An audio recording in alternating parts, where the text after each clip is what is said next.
Hello, and welcome to this clean, historical Western romance by Martha Gilchrist. It's great to have you with us. Before we begin, be sure to hit the subscribe button, give this audiobook a thumbs up, and share it with friends. Supporting us in this simple way allows us to share more heartwarming romance stories with you for free. Now, get cozy, relax, and escape into adventure and love with a host of new characters.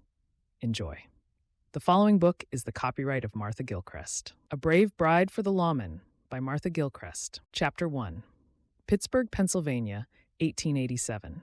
Cordelia Austin glided to the window of her parlor and gazed out at the manicured lawn surrounded by drifts of spring flowers. A man clad in a brown smock was busy digging the vegetable patch, while a young boy pulled up weeds behind him. Nearby, a robin watched curiously and then fluttered down onto the freshly turned soil to peck at the worms. It was a view that always gave Cordelia great pleasure, especially since she had been widowed 5 years earlier. Her late husband Bertram had designed the garden, and when the weather was nice, she liked to sit in the rose arbor and remember him. But today, she harumphed with annoyance, because in the distance, her niece Shona was pegging out washing. The brisk wind was tugging at her coppery curls, so they blew around her face. And she had tucked a flower into the top of her apron. Cordelia rolled her eyes. "This simply won't do, Snowy. What am I going to do with her?" The fluffy white dog she directed her question to lifted one ear, then drifted back into a contented slumber in front of the crackling fire in the hearth. As she watched for a moment longer, she saw Shona stroll toward the gardeners and lean over to prod at something in the soil with interest. Old Mr. Flannery said something and lifted his cap to scratch his head in bemusement as Shona burst out laughing. "That's it. I have to put a stop to this before her antics put me in an early grave." Cordelia hurried along the hallway, swishing past two maids who were busy cleaning without acknowledging them, and onward to the drawing room. She took a deep breath to calm herself, knowing that it wouldn't be seemly for the lady of the house to raise her voice. She opened the door out to the garden, calling to her niece. "Shona, could you join me inside for a moment?" The gardeners darted a nervous glance in the direction of the house and hastily got back to work.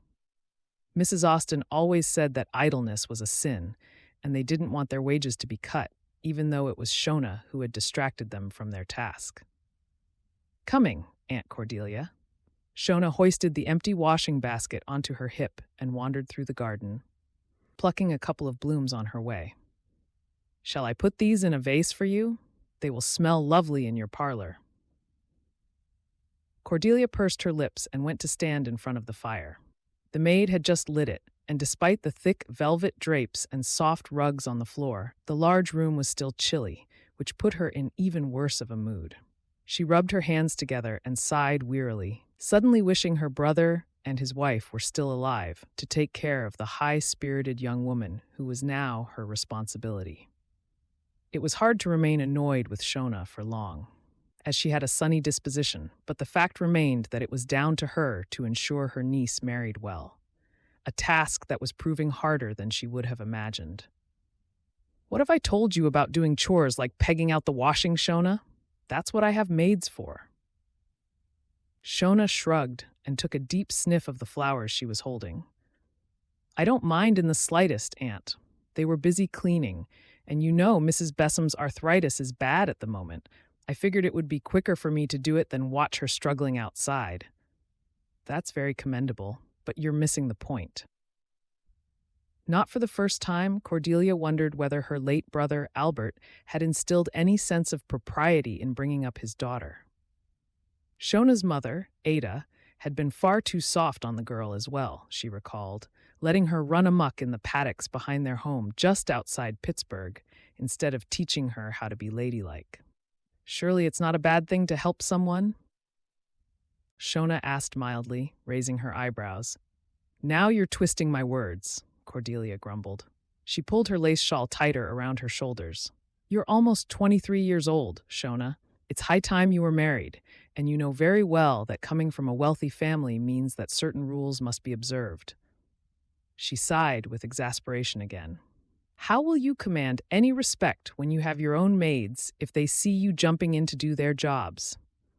You looked like a common washerwoman out there this morning. I dread to think what the servants say about us behind our backs." Shona's eyes twinkled with amusement. "I happen to know they speak very highly of you, Aunt Cordelia. Mr. Flannery was just saying how much he has enjoyed being your gardener all these years." Cordelia settled herself into a chair by the fire, allowing herself a small moment of satisfaction. She tried to be a fair mistress to her staff, and it wasn't always easy without her husband here to deal with tricky issues. "How is your sewing coming along? And playing the piano? Those are the kind of pastimes your husband will expect you to excel in." Shona poured some water into a cut glass vase and arranged the flowers, taking her time to answer. Over a year had passed since the man she had thought of as her sweetheart had decided to travel to India and set up a spice importing business. They hadn't made firm plans for a wedding, but then he had sent her a letter 2 months later to say that he would not be returning and that their courtship was over. There had been several other gentlemen who had tried to take his place, but her lackluster response had put them off. It wasn't that she had particularly loved Freddie, but he had at least sympathized with how she found the endless social events for women of her class extremely dull. "I've almost finished the sampler," Shona said once she had placed the vase on the polished sideboard.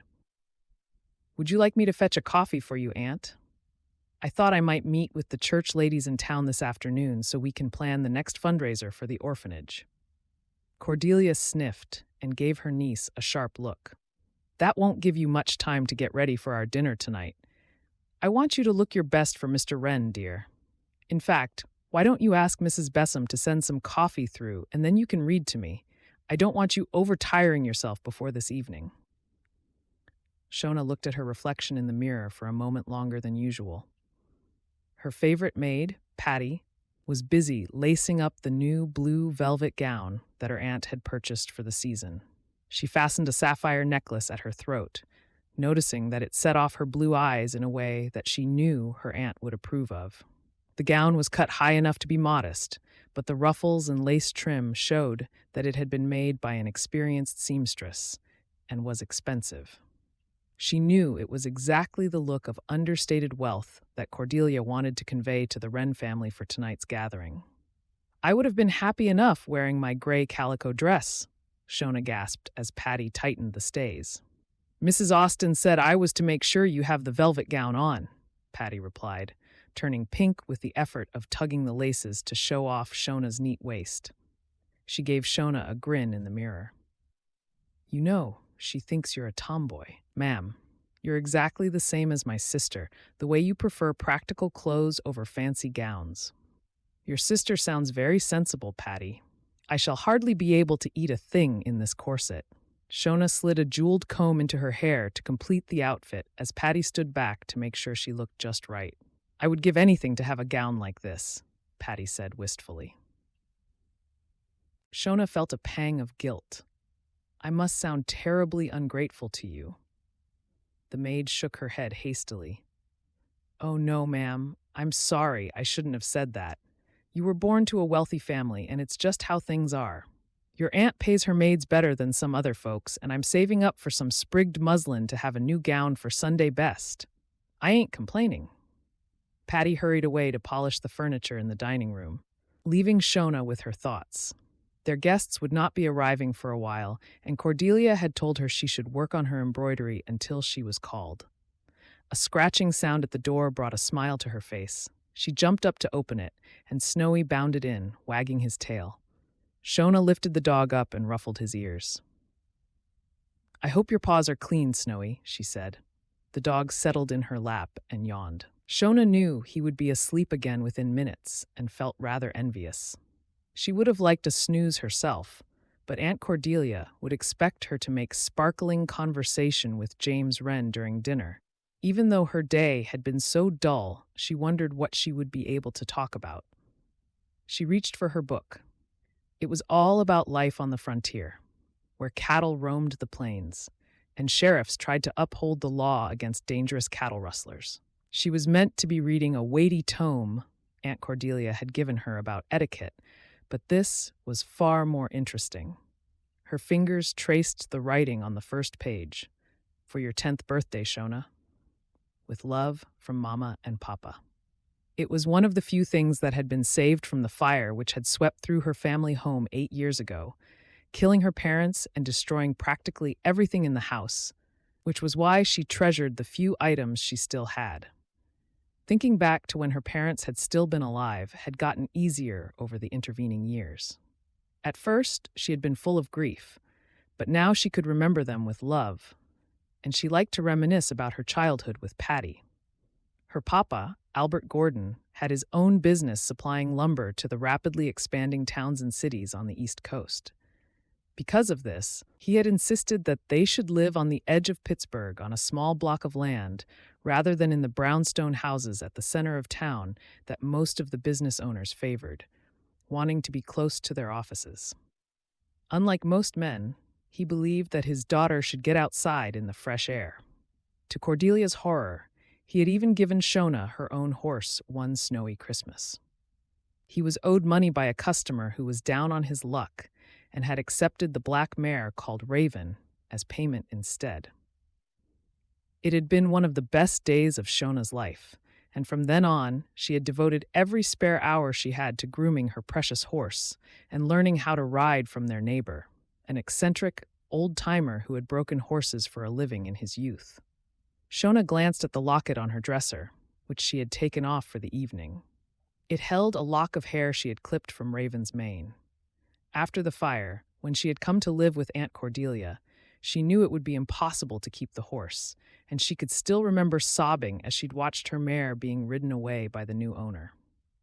And here I am, waiting to be married off, so I can live in an elegant townhouse and entertain other wives over cups of tea, she muttered to herself. She pulled a face. Her mama, Ada, had understood that Shona longed for adventures, which was why she had turned a blind eye to her daughter galloping over the hills at every opportunity instead of sitting inside playing the piano. But my parents are gone, and I have to do what Aunt Cordelia expects of me. The thought felt like a band of iron tightening around her chest. Most of the other young women in her social circles were already courting or married, and she knew that Aunt Cordelia was quietly panicking that Shona might end up left on the shelf, marked out as being an eccentric spinster who nobody would want. It's not that I don't want to get married, Snowy. I just want it to be to a man who I can have adventures with. Shona smiled as Snowy yapped a reply at her. Suddenly, she heard the grandfather clock striking downstairs. She jumped up, hastily putting the dog down and brushing a few stray white hairs off her velvet gown. She had been so lost in her thoughts of the past that she hadn't noticed the time passing. A commotion downstairs told her that the Wren family's carriage had just arrived, and she patted her hair before running down the stairs to stand with Aunt Cordelia, ready to welcome their guests. "What have you been doing?" Cordelia hissed, staring at a few dog hairs that she'd missed. "For goodness sake, Shona, could you please tidy yourself up and behave like a proper young lady just for once?" Shona nodded meekly. She knew that Aunt Cordelia found her a handful, and she was very grateful she had taken her in after the fire. "I'm sorry, Aunt, and thank you for the beautiful gown. It was very kind of you," Cordelia smiled. "You look very pretty, dear. Just be sure not to spoil the evening by being too outspoken or sharing these ridiculous ideas of yours about women being able to do what men do just as well. I have high hopes that James Wren is going to make the perfect husband for you." She nodded for Mrs. Bessem to open the door to their guests. "Once he proposes, I shall finally be able to relax, knowing that I've done what your dear papa would have wanted, to see you happily married and secure," she added under her breath. Chapter 2, Pittsburgh, Pennsylvania. "What a very beautiful home you have, Mrs. Austen." James Wren cast an appreciative glance around the dining room and took a sip of wine. "Why, thank you, James. That's very kind of you. Please call me Cordelia. I've known your parents for such a long time. We don't need to be so formal." Shona had a spoonful of soup to hide her smile at the way her aunt was positively beaming at James's charm. He had complimented her on everything from the house to the cooking, and she had to admit he was the nicest gentleman she had met in a while. How do you like to fill your time, Miss Gordon? David Wren, James's father, leaned toward her with a quizzical look on his face. Doing good works for the poor, if you're anything like my dear wife, Mary, he added with a fond chuckle. Shona nodded. I did think about getting work as a teacher, but Aunt Cordelia said my talents would be better used helping with the church fundraisers, so that's mostly what I do. And playing the piano, she added hastily as she saw her aunt glance in her direction. Women in our social circles shouldn't be out working, my dear. Mary Wren grimaced at the idea. Besides, once you marry, making a home will be more than enough to fill your time. My mama used to help my pa in his lumber business, Shona retorted without thinking. She caught James's eye across the table. She kept house too, but she was always interested in the business and said it stopped her getting bored. Tell us about your business, James, Cordelia interjected, changing the subject. I understand you work with your father? Yes, and I thoroughly enjoy it, James replied. It's a family business, and we've been building steamboats for over 50 years, my father and his father before him. How fascinating! Cordelia gestured for Patty to clear away the empty plates so they could start the next course. It really is, James said, warming to his subject. The steamboats were only used for carrying raw materials for the factories at one time, but we have several now which are used for pleasure. Folks enjoy taking a ride up and down the river. We've even started doing tea dances and offering refreshments, David chimed in with a note of pride in his voice. It was all James's idea. I never thought it would work, but they're proving very popular. We sometimes have a very talented young lady singing with a string quartet to entertain the guests. James nodded enthusiastically. Miss DeVere, her voice is wonderful. She used to sing opera in Paris. Maybe you've heard of her. Cordelia shook her head. We prefer to live a quieter life, James, although the occasional trip to the theater for a play is always a pleasure, as long as it's nothing too modern. She waited for Patty to serve the roast beef and vegetables until continuing. I expect Shona would enjoy one of these steamboat trips with you, though, and it's good to know that you're such a hard-working gentleman, James. My late husband Bertram would have approved. He always said that Shona should marry a man with a good head for business. Shona felt her cheeks turning pink at her aunt's hint, and then noticed that Cordelia and Mary were exchanging smiles. It looked as though the two women had already been discussing marriage between her and James. That's a wonderful idea, Mary trilled. There's a social event next week, the River Ball. I'm sure James would be delighted to take you, Shona. She gave her husband a coy smile. David and I started courting in the spring, and we were married by fall. It would certainly be nice to celebrate a union between our two families soon. David Wren's eyes lit up at the idea of his son marrying Shona. He had known her father and her uncle, both astute businessmen, and he figured the girl might have a sizable inheritance behind her one day. As if reading his thoughts, Cordelia smiled lovingly across the table at her niece. Shona's dear papa, my late brother, Albert, would have liked the idea very much. She raised her glass. I hope it's not too presumptuous of me to propose a toast to absent friends and future blessings. The rest of the evening passed pleasantly, and Shona enjoyed hearing more about the steamboat business. James was handsome in a rather conventional way, with sandy-colored hair and well-tailored clothes, but Shona noticed that whenever the subject of marriage or the river ball came up, he hastily steered the conversation onto a different topic. Why don't you and James take some air in the garden? Cordelia suggested as they all moved to the drawing room. Patty had cleared the coffee cups away, and the sun was just setting, lighting up the sky in hues of gold. Mary nodded her approval as Patty quickly opened the door that overlooked the lawns, leaving Shona no choice. She allowed James to tuck her hand into the crook of his arm, and they strolled outside. Shona instantly felt tongue-tied. James seemed like a decent sort of man, but she wasn't sure that she liked him enough to begin courting. She cast around for something to talk about. Do you like horses? She blurted out. I had a mare called Raven when I was younger, and she was wonderful. James looked startled. No. We always take a handsome cab to get around town. He gave her a rueful smile. Engineering is what fascinates me, not animals, and especially not the foibles of people. That's why I always wanted to follow my father into the business. You know where you are with a machine. It either works or not, in which case you just fix it up. Shona felt her heart sink. Learning how to bond with Raven and win the trust of a magnificent animal like that was her proudest achievement. And as the old man who taught her how to ride had often told her, when you understood animals, you had a much better inkling of how people worked too.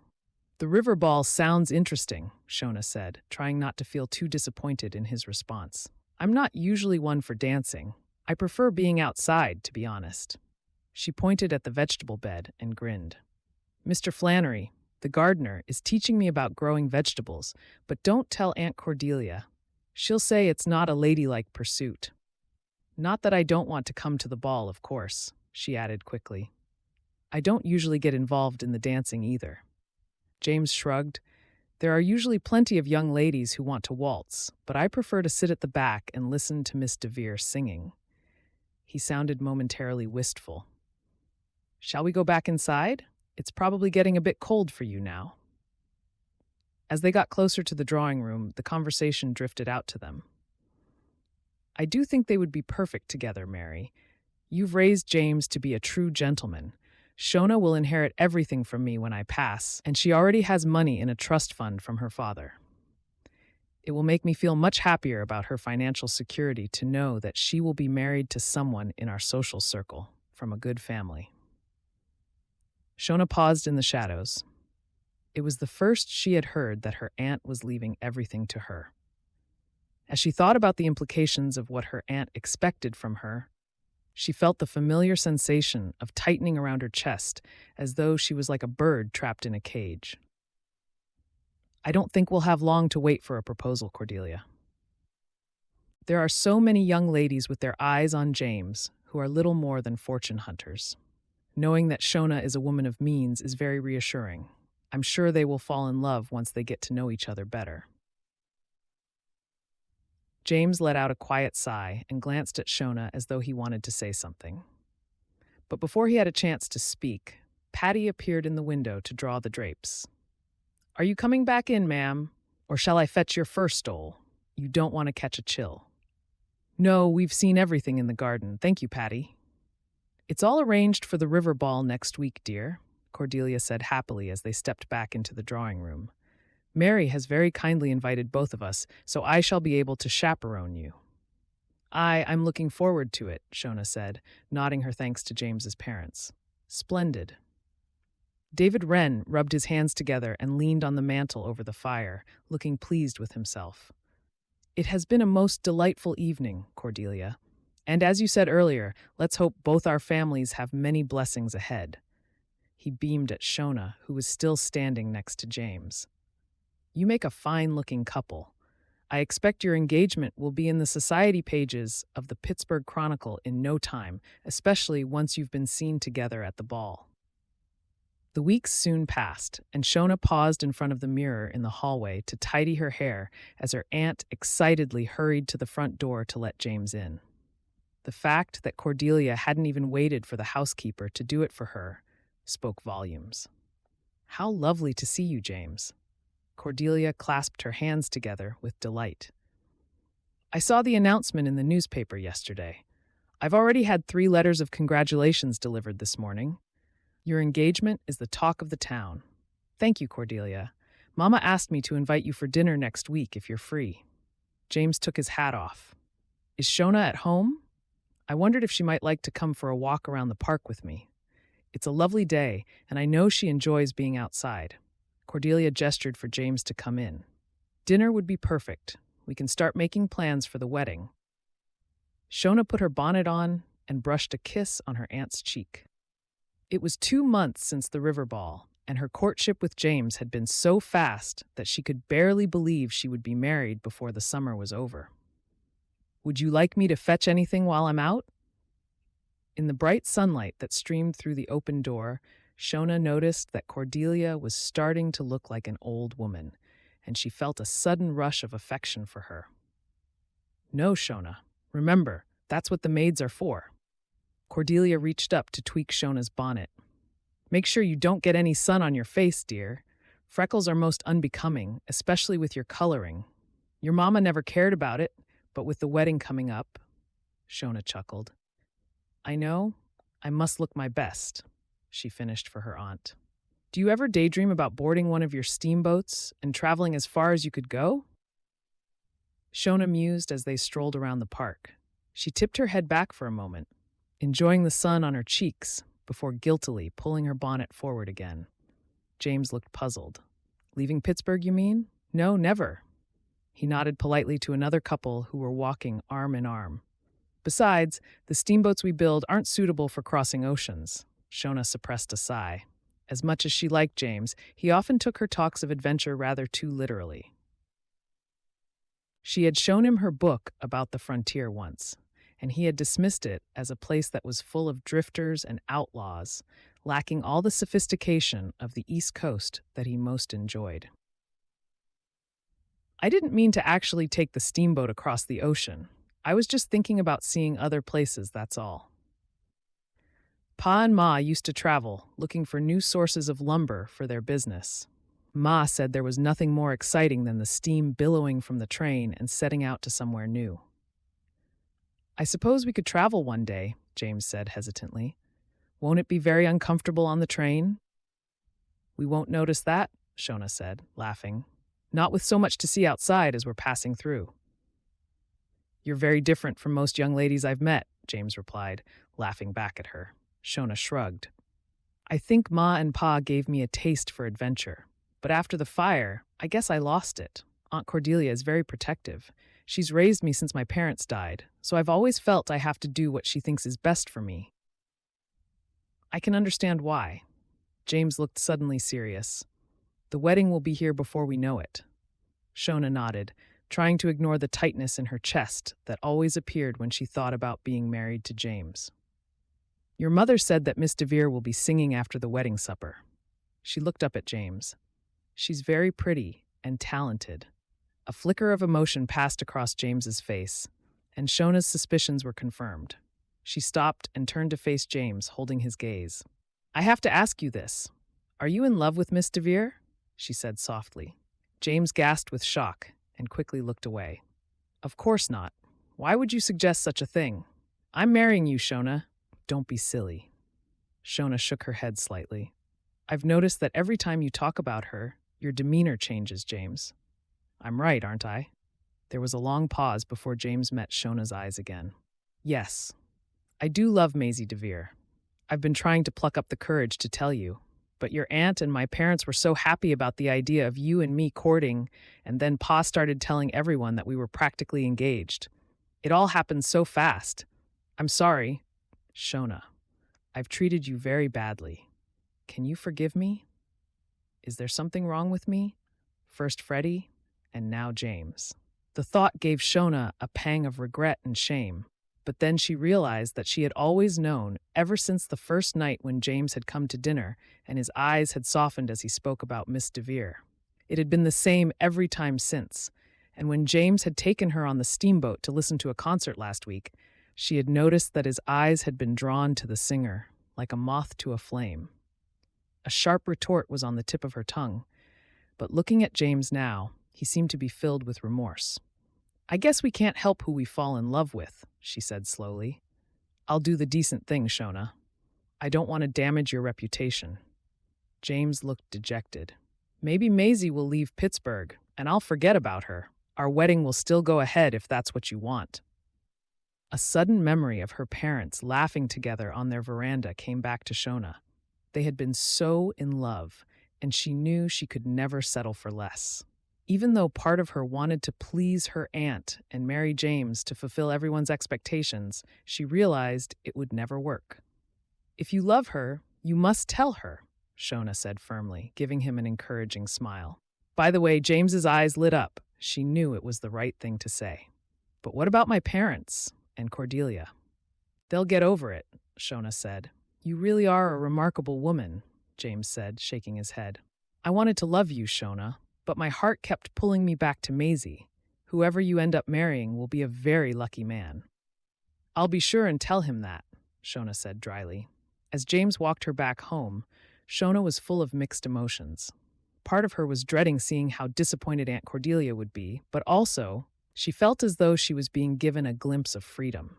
She didn't want to end up a spinster, but she also didn't want to be married to a man whose heart belonged to someone else. Maybe this is my chance to find a husband on my own terms. The thought gave her a strange surge of optimism that made no sense. James was exactly the sort of man she should have been happy to marry, but deep down, she had always known the spark of love was missing between them. Suddenly, she needed to be alone with her thoughts. I'm going to walk to church and take a moment to think about my future. James looked stricken. Are you sure? Promise me you won't do anything rash, Shona. She smiled. I wouldn't call sitting quietly in the Lord's house being rash. I just need some time to get used to the idea of everything changing again before I break the news to Aunt Cordelia. She squeezed his arm. We'll still be friends, James, and I want you to know that I wish you and Maisie every happiness. I just hope that one day a kind-hearted man will feel about me the way you feel about her. It will happen, James said, relieved that she had taken it so well. It was only through spending time with you that I learned I had to be true to my heart, so you be sure to do the same, Shona. A thought occurred to him. You told me you always wanted to travel to the frontier. What of it? Shona said, tilting her head to one side. I don't think Aunt Cordelia would agree to that. Maybe she would if you were doing it to get married. James gestured to the newspaper seller on the corner of the street. There's a thing called the Matrimonial Times. Gentlemen out west advertise for mail-order brides. I only know about it because one of our maids at home traveled to California to marry a rancher she had been corresponding with. Maybe that would appeal to your adventurous spirit? Shona thought about what James had said as she sat in the cool interior of the church a little while later. The idea of traveling across the country to get married seemed absurd. She closed her eyes and let her mind become calm, trying to still all the competing emotions caused by the end of her engagement. Lord, please forgive my sins. Please help me to turn away from any jealousy I may feel for Maisie and grant James and Maisie a happy future together. Forgive me for chafing against Aunt Cordelia's wish for me to marry a man of her choosing. I know she means well, and I would like to find a kind-hearted man to spend my life with. If your plan is for that to be here in Pittsburgh, I put my trust in you, Lord. In your mercy, please guide me to do what is right. Amen. As Shona hurried back home, her eye caught the newspaper seller and she lingered for a moment, looking for the one James had mentioned, the Matrimonial Times. There it was, right at the top of the pile. She considered what James had said and tried to imagine herself traveling west on a train, like the journeys her ma and pa had taken together. Just last night, she had been looking at her treasured book about the frontiers, marveling at the fact that it was the only one that had been saved from the fire. Was it a sign? Would you like a newspaper, ma'am? The vendor had a worried look on his face. I've just had news that my wife's having our first baby as we speak. I need to sell these as quickly as I can and get home. He thrust a bundle of newspapers into her hands. Just give me a few coins for these, and I can close up for the day. You'd be doing me a favor. Shona gave the man a handful of coins, and he tugged his cap gratefully. Thank you, ma'am. God bless you. He prodded at the Matrimonial Times and gave her a wide smile. If it's a husband you're after, this is what you want. Then my wife says I'm a hopeless romantic, but I reckon everyone deserves to fall in love and have a happy marriage. With that, he hurried away, leaving Shona deep in thought. Chapter 3. Elk Lake Bluff, Oregon, 1887. Wake up, Brett. We're not going to catch any outlaws if you're fast asleep. Sheriff Hank Ridley gave his deputy a bemused look as he laid his wide-brimmed hat on the edge of his desk. He grabbed 2 tin mugs and poured thick black coffee into them, both from the pot on the stove in the corner. The pungent aroma filled the room. I'm not sleeping, I'm thinking. Hank's deputy, Brett Wallace, yawned loudly and reluctantly opened his eyes before lowering his booted feet off the corner of his desk and onto the dusty wooden floor below. He rolled his shoulders and rubbed the back of his neck, wincing from the awkward angle his head had been at. Thinking, huh? About a plan to stop this latest crime spree, I hope? Something like that. Brett grinned and ran a hand through his tousled dark hair. At least that was the plan. If I could just get a decent night's sleep. You should be grateful your sister offered you a place to call home, Hank replied.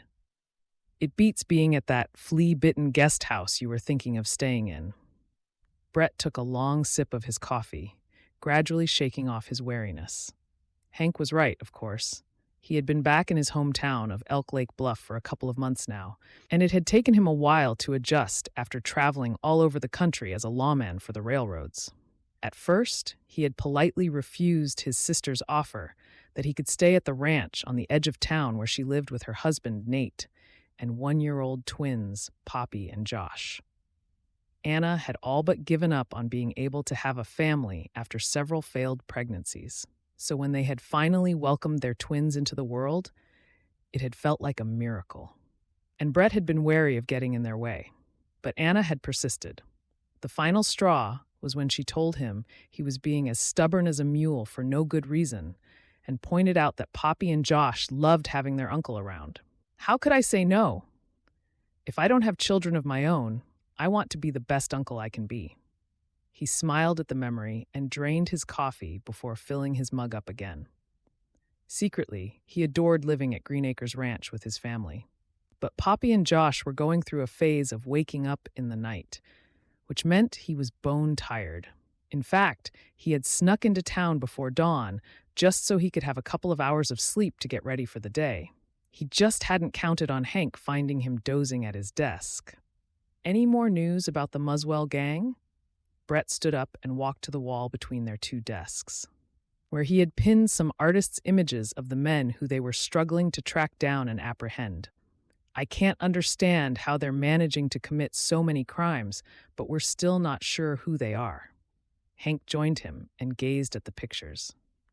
Some folks say that the leader is Eddie Three Fingers, but others reckon it's Pancho the Shooter. He ran a hand over the stubble on his chin and sighed. One family I spoke to reckoned there were about 12 of them, but the rancher you visited said he only saw 4 men. Folks are feeling mighty nervous. That's what I do know, Brett muttered. I don't blame them, either. This is the worst gang of outlaws I've ever known. They don't care who gets hurt, and their crimes are getting more audacious. Someone must be protecting them, Hank said thoughtfully. If we can find out who, then maybe we can get ahead of them somehow. We need to know what they're planning next, so we can be there to intercept them. I've spoken to most of the small-time criminals. Nobody's saying a word. Someone will, soon enough, Brett. There's no honor among thieves, as the saying goes. If one of them feels like he's not getting his cut of the spoils, or they fall out over a drunken misunderstanding, that will be our best chance to get the information we need. Brett shuffled some papers on his desk and then broke into a broad smile as the door opened. How are my favorite sheriffs doing? Hank's wife, Leah, waddled in with a basket over her arm. I thought I told you to take it easy today. Hank hurried over to her side and hastily took the basket from her before ushering her toward his chair. You said your ankles were swollen, and you promised me you weren't going to the mercantile store until later. Leah rolled her eyes slightly and then patted his hand to show she was teasing. Anyone would think I was the first woman of Elk Lake Bluff to be having a baby, dear. I'm still perfectly capable of doing my chores.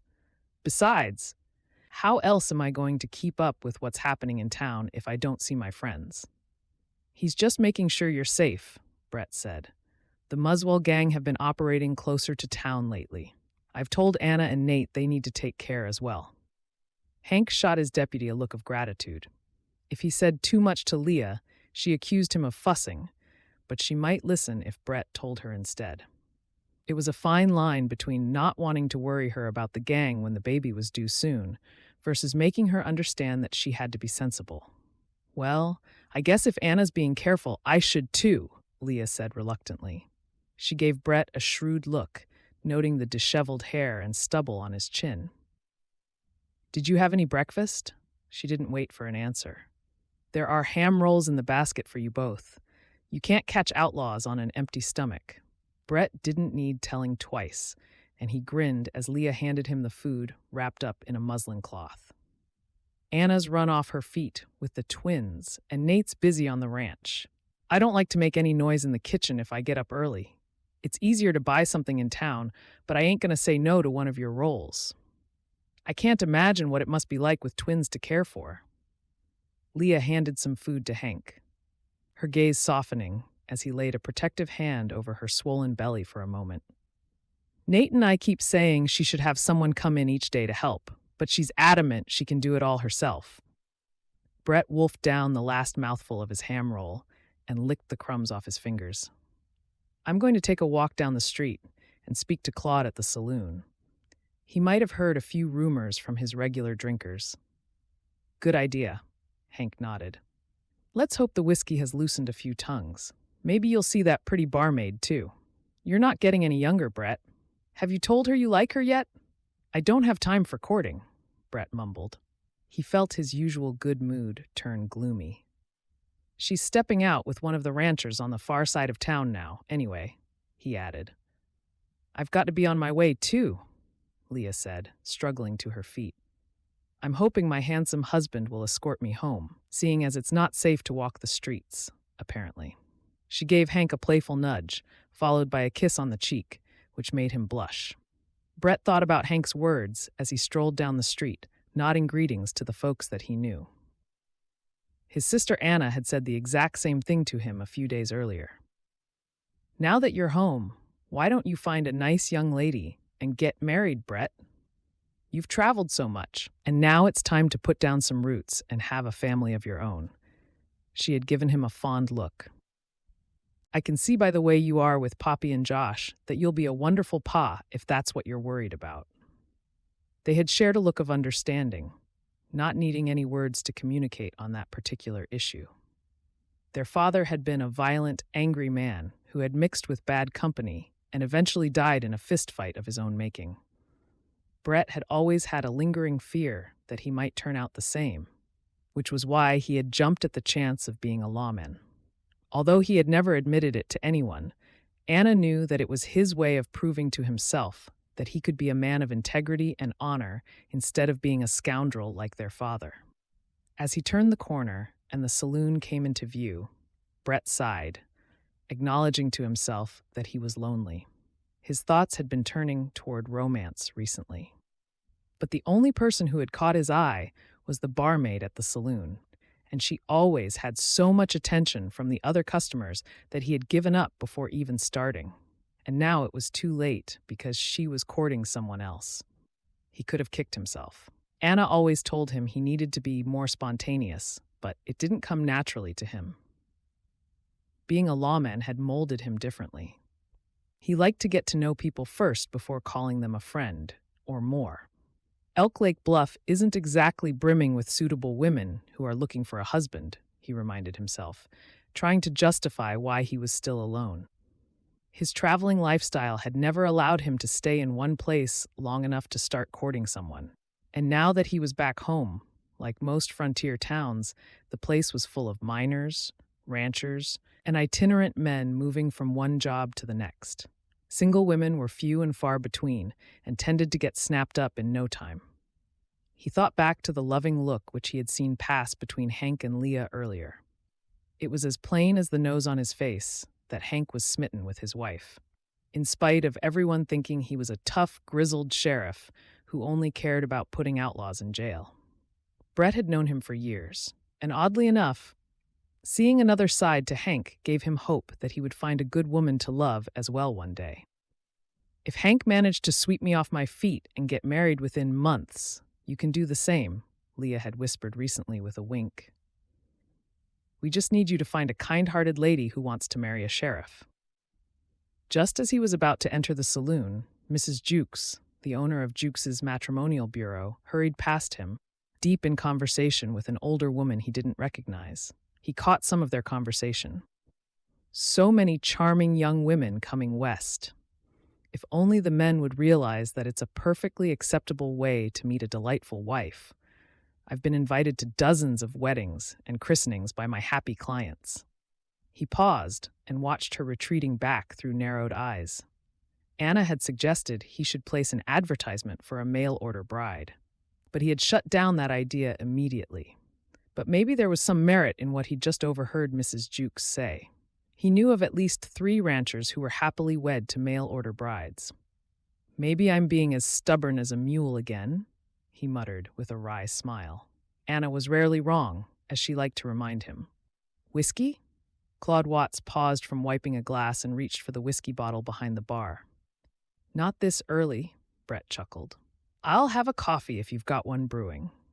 He settled himself on the bar stool and waited patiently. Aside from a man snoring quietly in the corner who looked like he'd been there all night, the saloon was empty. The men who stayed in the rooms upstairs had all gone to work, and the first drinkers of the day were yet to arrive. It was perfect for what he needed. "There you go." Claude slid a steaming mug of coffee toward him and splashed a tot of whiskey into his own mug, swirling it through the coffee and taking a large gulp. "I'm guessing you're not here to socialize? What do you need to know?" Brett eyed Claude over his mug and nodded. They understood each other well.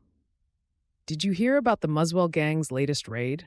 Took over 100 head of cattle, apparently, but nobody seems to have seen a thing." Claude picked up his cloth and started polishing glasses again, glancing toward the slumbering man in the corner. "I ain't heard anything specific, but Cody Franklin has been spending more money than usual in here lately," he said in a low voice. "Uh-huh, and his brother Brad too?" Brett knew the Franklin brothers well. They frequently ended up in the jailhouse overnight, but it was usually just to cool off after a drunken fight. They had killed a man a couple of years ago in a gunfight over a gambling debt, but the courts had ruled that Seymour Cooper, an abusive man who was hunting down his fleeing wife, had deserved what he had coming to him. The Franklins had served a few weeks in jail and then been released. "Yep, both of them." Claude leaned closer. "They claim it's because they've gotten more work at the mine, but I ain't sure if it's true." He shrugged. "That's all I know. You can ask Cody yourself when he wakes up."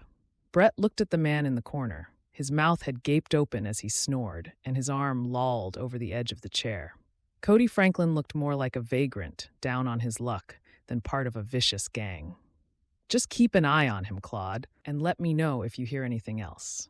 He drained his coffee and handed the mug back. He didn't think Cody and Brad Franklin were part of the Muswell gang, but it wouldn't harm to make a few discreet inquiries. When men like them suddenly started throwing money around, it was usually a sign that they were up to no good. A few moments later, Brett stood blinking in the sunshine outside again. Being in the saloon had left him feeling flat because it reminded him of the woman he had lost. "Well, I didn't exactly lose her. Silly fool that I am. I never even plucked up the courage to tell her how pretty she is or invite her to walk out with me." He frowned with sudden irritation. Anna and Leah were right. If he wasn't careful, he would end up wedded to the job, watching everyone else raising families, but with only the prospect of a lonely life for himself. Down the street, he saw Mrs. Jukes heading back toward the building where her matrimonial bureau was. He came to a sudden decision and strode after her before he could change his mind. He was going to be decisive for once and throw caution to the wind. He opened the door just in time to see Mrs. Jukes settling herself behind her desk. "Good morning, Sheriff Wallace," Mrs. Jukes said, looking up and giving him a coy smile. "I couldn't help but notice you listening to my conversation earlier outside the saloon." She reached for her ledger and uncapped her fountain pen. "Shall I help you write an advertisement for a mail-order bride? It won't take but a moment. I know you're a busy man, but there's always time for love, don't you think?" Chapter 4. Pittsburgh, Pennsylvania. "Another letter for you, ma'am." Patty's eyes sparkled with anticipation as she handed the thick vellum letter to Shona. She hovered nearby, pulling out her duster to start polishing the furniture in the parlor. Shona smiled as she opened the envelope and started reading the letter, saying nothing. She and Patty would no doubt discuss the contents at length later, but for now, she wanted to enjoy the news from Blair for herself. Her thoughts floated back over the last few months. Aunt Cordelia had understandably been disappointed about the breakup of the engagement with James until Shona had explained that it was for the best. "Look how much in love you were with Uncle Bertram," Shona had said. That's what I would like too. And if James doesn't feel that way about me, then it would never work. Cordelia had begrudgingly agreed and then applied all her energy to finding Shona a new sweetheart. Shona had been plunged into all the social events attended by Pittsburgh's finest. But unbeknown to Cordelia, she had replied to an advertisement in the Matrimonial Times and had been corresponding with Blair Everett for the last 3 months. And now his latest letter was everything she had hoped for, and more. My dear Shona, I have so enjoyed our correspondence since I placed my advertisement. It has given me great pleasure to tell you about my life here at Elk Lake Bluff. I know my work as an accountant might sound dull, but being able to involve myself in improving our town is what keeps me going. That and your letters. Pittsburgh sounds like a thriving place, and it seems like you have a busy social life. So much so that I almost hesitate to tell you my latest news in case you find it too boring by comparison. I wondered whether I should keep it secret until we knew each other better, but I feel as though I know you so well from our letters. So now I feel it's time to explain that I have been elected as mayor of Elk Lake Bluff. It's a responsibility I'm looking forward to taking on. But I don't want to do it alone, Shona. Now that we have gotten to know each other, I would very much like you to become my wife. I believe we will have a happy life together, and you sound like just the sort of woman who would relish a challenge, helping me in my duties as mayor. It's perhaps not the most romantic proposal, my dear, but I do believe that the Lord would not have brought your reply to my advertisement if we weren't meant together. I enclose the money for your railroad fare and extra in case you need to stay at a boarding house at all on the way. I do hope you will agree, Shona, and that your journey west will be comfortable. Send me a letter so I know when you're arriving, and I will meet you at the station.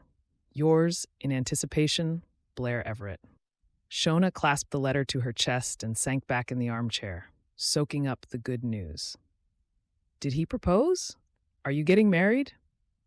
Patty's questions came out as an excited squeak, and she clapped her hands together when Shona nodded. I knew it, she exclaimed, grabbing Shona's hands and pulling her out of the chair. Her excitement faltered as she took in Shona's worried expression. What's wrong? I thought you liked Blair. I do like him, Shona replied. I'm just not sure how Aunt Cordelia is going to take my news. I haven't even told her I've been corresponding with him.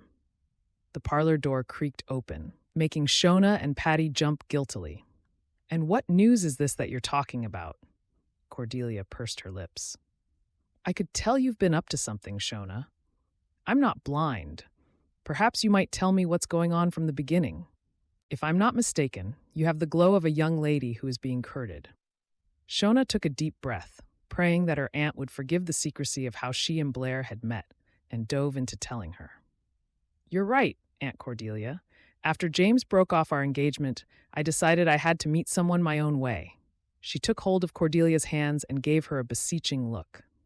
Please don't judge me badly, but I replied to an advertisement from a gentleman out west seeking a mail-order bride. We've been exchanging letters for a while, and he's just proposed to me. Cordelia recoiled. Surely not, Shona. Not when I've introduced you to so many nice young men in Pittsburgh. I had a terrible feeling you would end up doing something silly like this.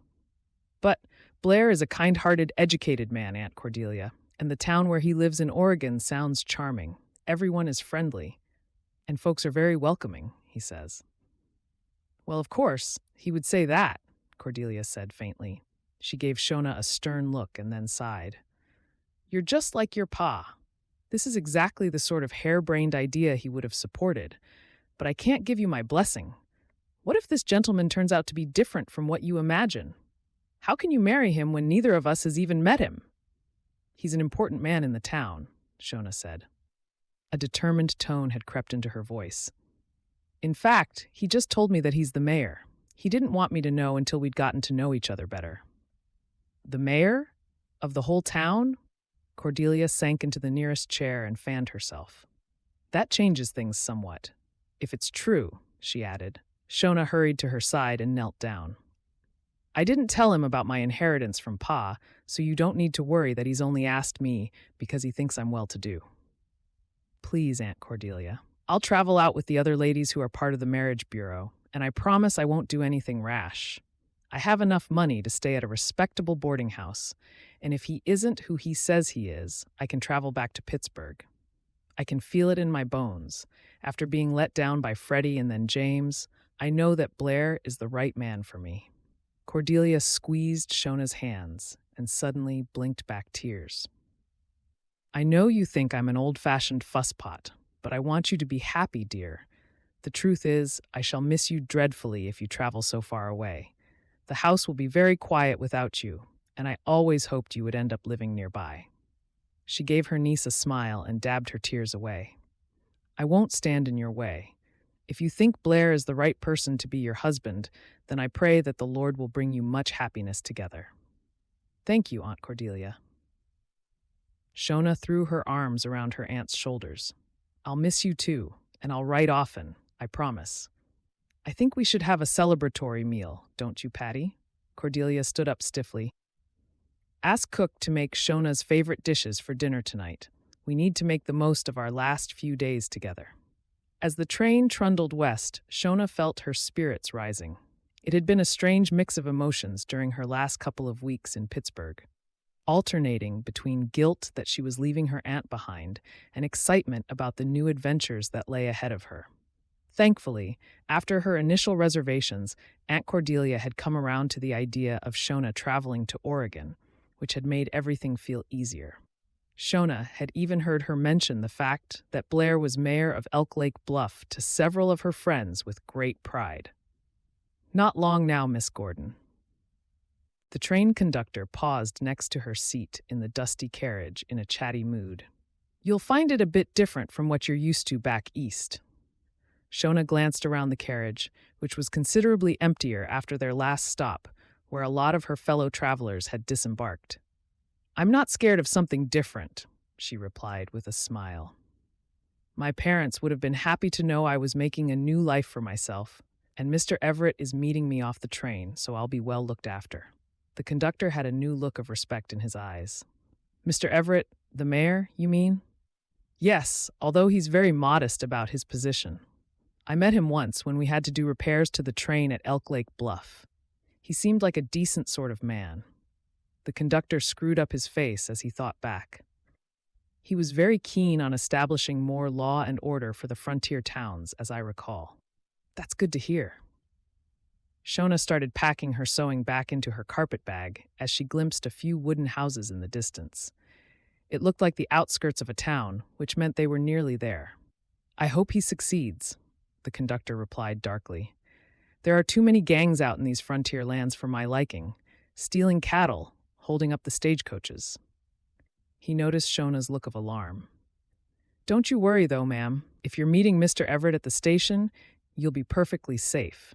It's just out in the wilds where I've heard of folks being held up by these dreadful outlaws." Chapter 5. Elk Lake Bluff, Oregon. By the time Shona had gathered her belongings and said farewell to the remaining ladies she had befriended on their long journey, an hour had passed, and she felt a pang of sadness as she waved to the conductor from the platform. The roaring of the steam engine made the ground shudder beneath her feet, and for a few moments, everyone outside was enveloped in the billowing white clouds of smoke from the engine, making it hard to see who else was at the station. "Is this all your luggage, miss?" The station porter gave her a quizzical look as the noise subsided and the train grew smaller in the distance, heading to its next destination. Shona nodded. "Yes, one banded trunk and my carpet bag." She had decided not to bring too much with her, even though her aunt had wanted to buy her some new gowns. From what Blair had told her, folks favored practicality over fashion in the frontier towns, and she wanted to fit in. She smiled as she recalled how happy Patty had been when she had given her a couple of her silk shawls as a parting gift. "Is someone meeting you?" The porter looked up and down the platform expectantly. "Yes, my fiancé will be here shortly." The term felt strange on Shona's tongue, but from seeing so many mail-order brides traveling west, she realized it was completely normal to the porter. "I'll leave your luggage over there until he arrives then." He sauntered away, whistling leaving Shona standing in the hot sunshine on the deserted platform. A large clock hung under the eaves of the station office, and Shona tried not to watch the hands moving as the minutes ticked by. He's a busy man, what with all his duties as mayor. There's a simple explanation, I'm sure. She held on to the thought, ignoring the sense of worry bubbling up inside her chest. The sun beat down on her, and she moved to a shady spot near the clock. Now that she could hear the ticking even more clearly, it only made her worry grow. The sound of someone clearing their throat behind her brought a wash of relief. She spun around, expecting to see Blair, but it was the porter again. "Sorry, ma'am, but I'm going for my lunch. Will you be all right?" Shona felt her cheeks turning pink with embarrassment. Is there a tea room nearby where I could rest? I think my fiancé must have gotten held up." Her heart sank as a look of pity flashed through the porter's eyes. Clearly, she was not the first hopeful bride to be left standing all alone on the platform. She lifted her chin, determined not to think the worst. "I expect he's on his way right now." "Of course, ma'am. How about I put your luggage in the station office for safekeeping, and you can come and get it just as soon as your fiancé arrives? I live just next door, so I'll keep an eye out." He smiled, and Shona instantly felt better. "There's a nice tea shop a little way down the street," he added. Shona followed his directions and found herself standing outside a quaint tea shop several minutes later. Just as Blair had said, the residents of Elk Lake Bluff were friendly. Several cowboys had raised their hats to her as they trotted past, and two old ladies had pointed out the tea shop when she asked if it was the right one. "Why don't you sit by the window? I'll bring you a cup of tea and a slice of cake." The woman behind the counter had bustled over, pulling a chair out for her, and Shona was grateful for her kindness. She gazed out of the window, happy to see that the place was exactly how she had imagined it would be. She could see several hotels and saloons, a mercantile, a bank, 2 general stores, a pharmacy, and a dressmaker. The businesses lined the wide, dusty main street, and she could see lumber yards and warehouses in the distance. The town was larger and busier than she had expected, with wagons rolling past and folks stopping to chat on the sidewalks. Far from being the one-horse outpost that James had scoffed about when she'd spoken of traveling out of Pittsburgh for adventure, it was a thriving town and looked like it was growing even bigger if the weekly trains bringing new brides were anything to go by. The tea and cake revived her, and Shona passed her money over the counter, not wanting to be away from the station for too long. She noticed that during the half hour she had been in the tea room, the street had gotten busier. It looked as though the townsfolk were gathering for some sort of event, so she hurried back outside. "Look where you're going." A rough-shaven man smelling of stale liquor bumped into her, and then gave her a leering smile. "You're new in town, ain't you?" He stepped closer, and Shona clutched her reticule tighter under her arm before hurrying away to stand closer to a group of women who were standing outside the general store. "Excuse me." She caught a woman's eye and smiled tentatively. "Is something happening?" "Yes, it's the funeral today, so we're watching the cortege to pay our respects. Such a terrible thing." The woman lowered her voice. "Mind you, some folks reckon he was in cahoots with the Muswell gang. Can you believe it? The mayor, of all people." Her voice had risen in indignation, and the women around her tutted their displeasure. "We thought he was a decent man, but he had us all fooled." "You don't know if that's really true, Beryl," one of the other women said hastily. "Nobody even knows who's in the gang, so it's only rumors. The Lord wouldn't want us gossiping. What if it turns out not to be true?" Shona's heart thudded in her chest, and she felt as though all the air had been sucked from her lungs. "You mean, it's the mayor's funeral? Not Mayor Everett, surely?" She quickly pulled Blair's last letter from her reticule with trembling fingers, wondering if she had missed the part saying that he had been elected because the previous mayor had died. "Yes, it's Mayor Everett's funeral," the first woman hissed, giving her a suspicious look. "Blair Everett. Did you know him? He was only elected recently, and if the rumors are true, he's been helping these outlaws get away with all sorts of terrible crimes." "Oh." Shona felt lost for words as the women all turned to stare at her. No, I didn't know him. Not really," she mumbled. Blinking back her tears, she stumbled away. How could I have been such a fool? It was all a lie. The harsh words rattled through her mind as she walked blindly along the street, not paying any heed to where she was going. She realized that Blair's proposal for her to be his wife was probably just to lend him an air of respectability. As she reached the corner of the street, she spotted a wooden bench under a tree and hurried toward it. She needed to sit down and think of a plan. Her heart sank as she recalled Aunt Cordelia's dire warnings that Blair might turn out not to be who he claimed in his letters. "You were right, Aunt Cordelia," Shona whispered to herself. She sighed and watched as a wagon with a coffin on top of it rolled past, drawn by 2 black horses. Most of the people in the crowd bowed their heads respectfully, but a few jeered and booed. A robin fluttered down and perched on the end of the bench, looking at Shona with button-bright eyes. It reminded her of their gardener, Mr. Flannery, and the family and friends she had left behind, bringing tears to her eyes again. "Are you all right, ma'am?" A shadow fell over Shona, and the deep voice was warm with concern. She looked up, but the sun was behind the man, so all she could see was the silhouette of broad shoulders and a wide-brimmed Stetson hat. Yes, I'm sorry. I've just had some bad news." She hastily brushed her tears away and gave the man a rueful smile. "It seems I'm unlucky in love. I've just arrived in town to marry Mayor Everett, but—" Her words trailed off, and she stood up, not wanting to show her emotions to a stranger. "I need to find a guest house. Could you recommend one that's suitable for single ladies?" She felt her voice wobble and then squared her shoulders resolutely. She had gotten through worse, she told herself. Now that she was standing up, Shona could see the gentleman properly, and her heart skipped a beat as she met the brown eyes gazing down at her. He looked tired, but his expression was kind, and his muscular build gave her a sense of reassurance, as though everything would be all right after all. She shook her head slightly at her fanciful thoughts. If the last hour had taught her anything, it was that when it came to men, she was easily fooled.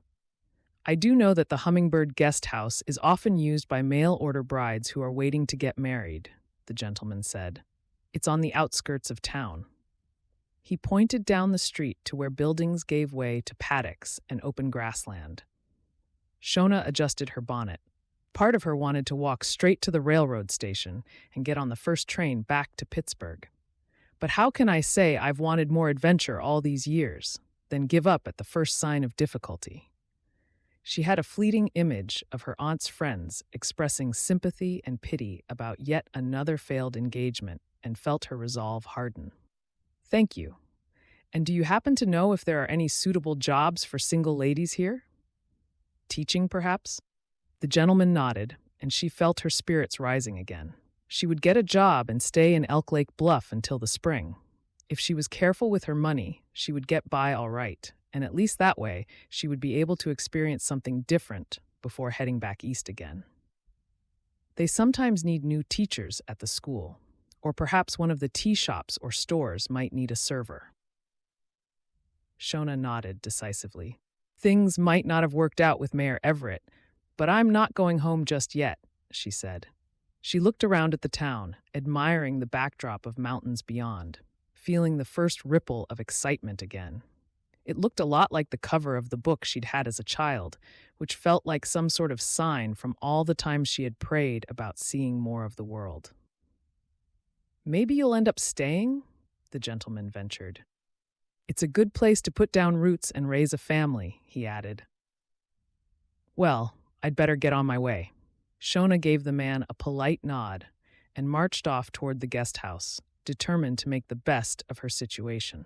She had overheard the owner of the tea shop asking another customer if she knew of anyone who might like to work there, so she decided she would go there first thing in the morning. As long as she had work, she could enjoy living somewhere new for a while, and maybe meet another kind-hearted gentleman to marry instead. She smiled to herself. Patty said she was a hopeless romantic, and Shona had to agree. Suddenly, she heard the sound of heavy footsteps behind her. Her mouth dried as she remembered the drunken man in the crowd, and she spun around, ready to defend herself. "Excuse me, ma'am." It was the gentleman she had just been speaking to, and Shona felt a wave of relief wash over her. If you're looking for work and somewhere to stay, my sister could use some help looking after her twins. The man took his hat off and extended his hand to shake hers. I guess I should introduce myself properly. I'm Sheriff Brett Wallace. Shona felt the strength in his hand as it wrapped around hers briefly, and as his jacket fell open, the sun glinted on the metal star pinned to his waistcoat. I'm not sure, she replied warily. She was already reeling from being deceived by one man. It sounded too good to be true, and she didn't know who to trust anymore. You've had a terrible shock, and I'll understand if you don't want to. Brett put his hat on again. Why don't you at least come and meet my sister while you decide what to do next? She knows just about everyone in town, so if you don't want to stay out there, I'm sure she'll know of some other jobs you could do instead. I'm taking the wagon to her ranch now. It's just out of town. Shona hesitated and then saw that the robin had followed her. It hopped along the fence, giving her a beady stare. Taking a deep breath, she nodded. There was something wholesome and reassuring about Sheriff Wallace's solid presence that made everything feel better. Thank you, I'd like that. Shona nodded and was rewarded with a wide smile that made the sheriff's brown eyes crinkle. The twins are only one, and Anna's run off her feet with them. Even if you can just help around the house, you'll be doing her a great favor. She doesn't get into town much, so I reckon she'll be delighted to have some company. As they set off to collect her luggage from the station, the dreadful news about Blair Everett didn't seem quite so devastating, and Shona found herself wondering whether she was about to make her first friends in Elk Lake Bluff. Chapter 6. Elk Lake Bluff, Oregon. I don't know how I ever managed for so long without your help, Shona. Anna Davies bustled around the homely kitchen of Greenacres Ranch, pausing for a moment to peer into the large pot of stew that Shona was stirring. I think you're underestimating your capabilities, Shona replied with a chuckle. She hitched little Poppy higher on her hip as Anna darted across the room to lift Josh from out of the dog's bed, where he was happily babbling to their dog, Dash, and tugging its ears. I kept telling Nate and Brett that I could manage the twins and everything in the house by myself, but for once, I'm very glad that Brett figured he knew better. Thank goodness he saw you sitting on the bench when he did. Anna's hand flew to her mouth as she realized what she'd just said. I'm sorry, she spluttered. You're mourning losing your fiancé, and I'm chattering on about how lucky it was for me. Shona waved her concerns away. Shall I make coffee? She asked, changing the subject. Anna nodded. I'll just fetch the washing in, and then we can sit down for a few minutes. She put Josh down, and he toddled determinedly after her on chubby legs, beaming at his achievement. The truth was, Shona didn't know whether she was mourning Blair himself, a man she had never even met, or whether it was just the idea of being married to him. She did feel sad, but it wasn't the sharp-edged grief she had experienced after losing her parents. She had been at the ranch for several weeks already, and the gentle routine of helping Anna in the house and tending to the garden, plus the yard chores, had kept her busy, which she was glad of. It's as though almost getting married to Mayor Everett was just a dream, and now I've woken up to find none of it was real. She muttered to herself as Poppy thoughtfully tugged at a curl of her hair. Anna thumped the full basket of freshly dried sheets onto the large scrubbed table and fetched 2 cups from the dresser. Let's sit on the veranda, shall we? The chores can wait. I want to know more about Pittsburgh. It's like a different world from here. Shona followed her outside, and they put the twins down on the deck of the veranda, where they happily played with their wooden bricks. As she looked out across the ranch, she sent a silent prayer of thanks to the Lord again that she had bumped into Brett in town that day. Anna and Nate Davies had welcomed her into their home with nothing but kindness and warmth. If Anna had been surprised that her brother had shown up with a stranger in his wagon, declaring that Shona was exactly the right person to help her, she had been courteous enough not to show it.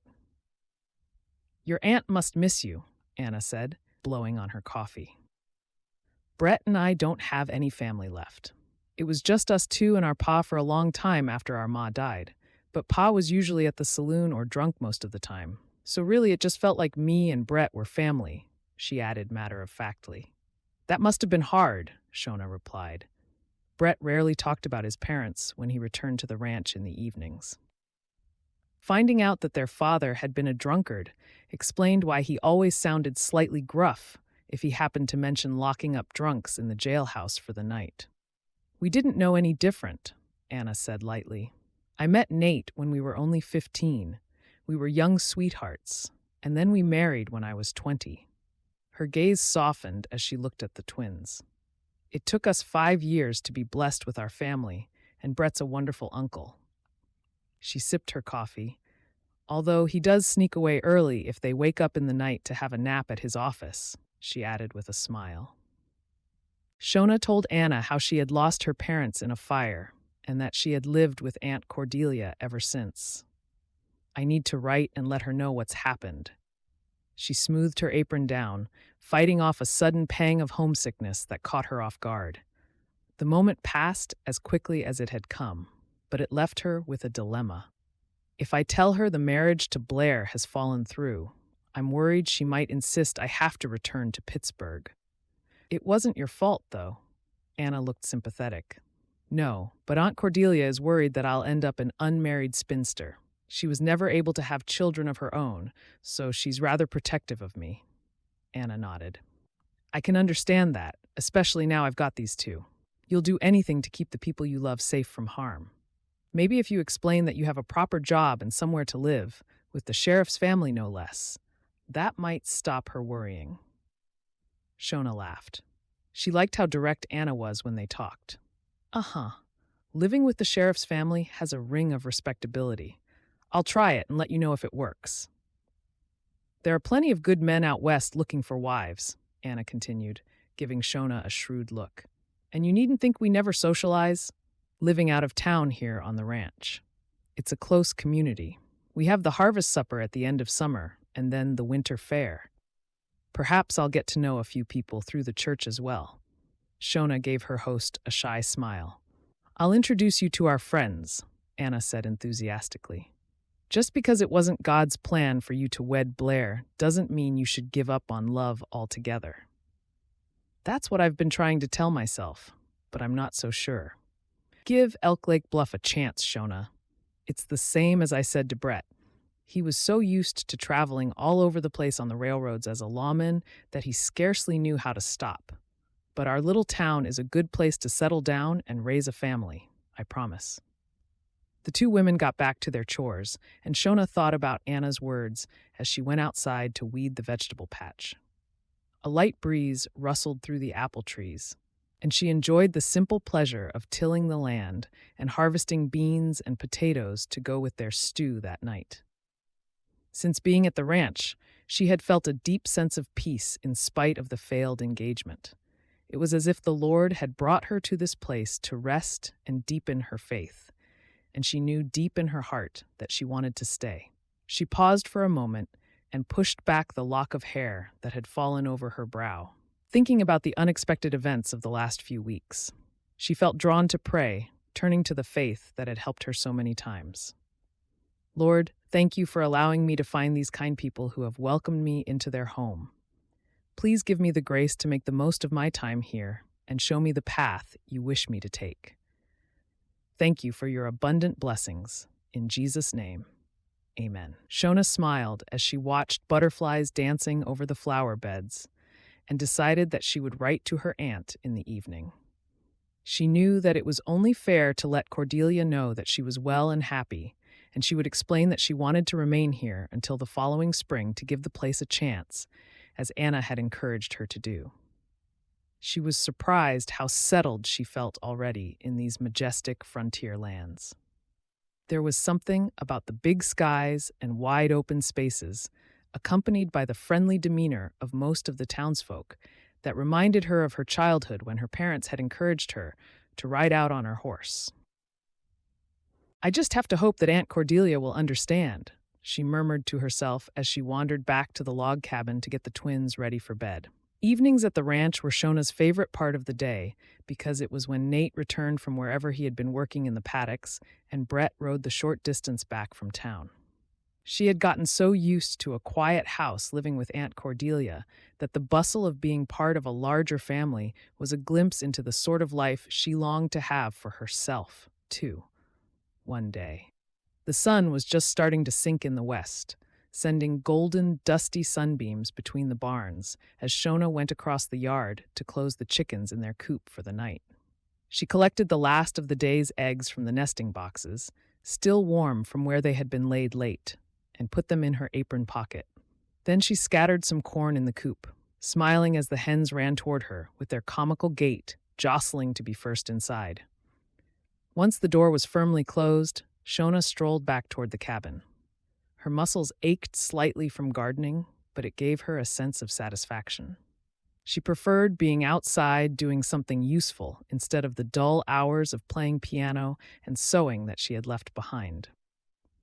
Her heart lifted as she saw Brett closing the corral gate after putting his horse out to graze for the night. He was a good few inches taller than her, and she noticed how his shirt fit snugly across his broad shoulders and the way his dark hair curled at the nape of his neck. His complexion was rugged from the hours he spent in the sun, helping on the ranch in his spare time and patrolling the area on horseback. Shona blushed as he turned and lifted his hat in a greeting.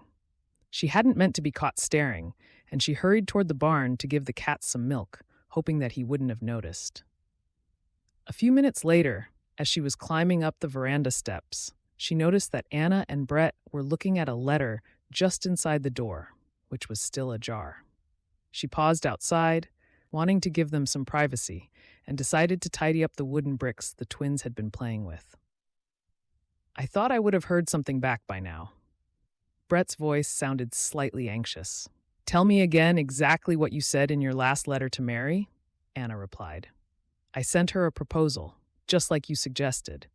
Brett let out a sigh. "I'm still not sure that taking out an advertisement for a mail-order bride was a good idea, Anna. Look at what happened to Shona. Blair had some dubious acquaintances, and we still don't know for sure whether he was involved in any crimes. Yet he only presented the best of himself in his letters," she said. "What's that got to do with asking Mary to be your wife?" Anna's tone was puzzled. "You said you liked her from the letters you exchanged, and she was happy with the idea of moving west. What if she's not the person she seems to be? In my job, I often see folks who claim to be one way but turn out to be very different. It's only been a couple of weeks since you sent your offer of marriage. I'm sure you'll hear back from her in a few days." The sound of clattering crockery told Shona that the conversation was over, and she smiled brightly as she pushed the door open. "I've collected a few more eggs. The chickens are laying well at the moment." Brett nodded a greeting as he hung up his hat and took his gun belt off from where it was tied around his waist. "You're settling into ranch life well," he said with a smile. "I told you, you'd enjoy it." Brett's brown eyes locked onto Shona's for a beat longer than was strictly necessary, and she felt her cheeks turning pink again. "You're right.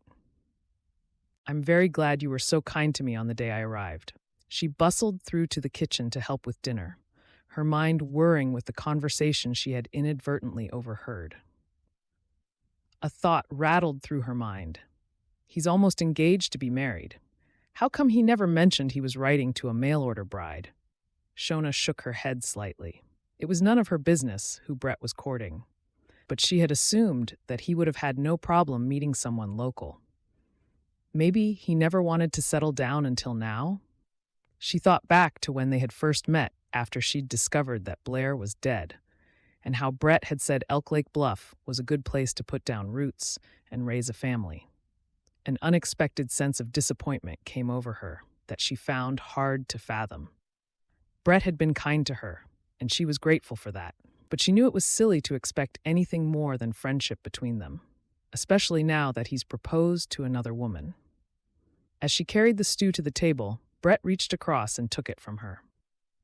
"Let me help you with that," he said. "It smells delicious.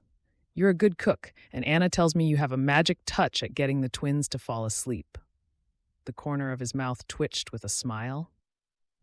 "It's nothing," Shona said hastily, not sure whether he was teasing her or paying her a compliment.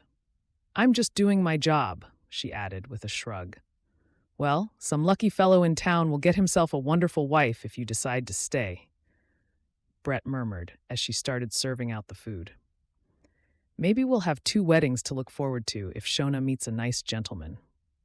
Anna bustled to the table with a bowl of vegetables.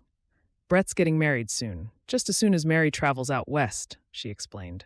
Brett gave a spluttering cough as the water he was drinking went down the wrong way, and Anna rolled her eyes. He's been keeping us all in the dark about it. Goodness knows why.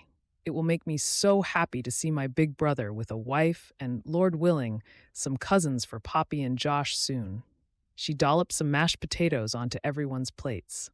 Nate's already said that they can build a cabin of their own here on the ranch. You and Mary will have lots in common, Shona. She's a mail-order bride, too, coming from New York. I'm sure Shona will have made her own friends by then, Brett muttered, looking uncomfortable.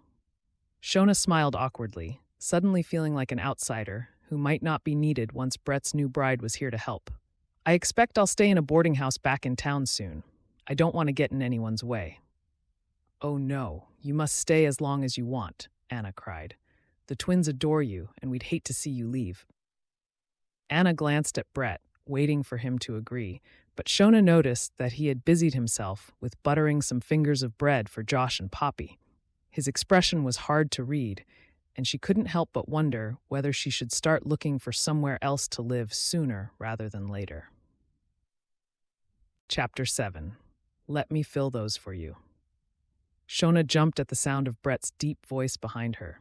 She had been absorbed in the enjoyable task of milking the ranch's 3 cows, allowing her mind to wander and think about how much she loved being out in the countryside and in the company of Anna's family.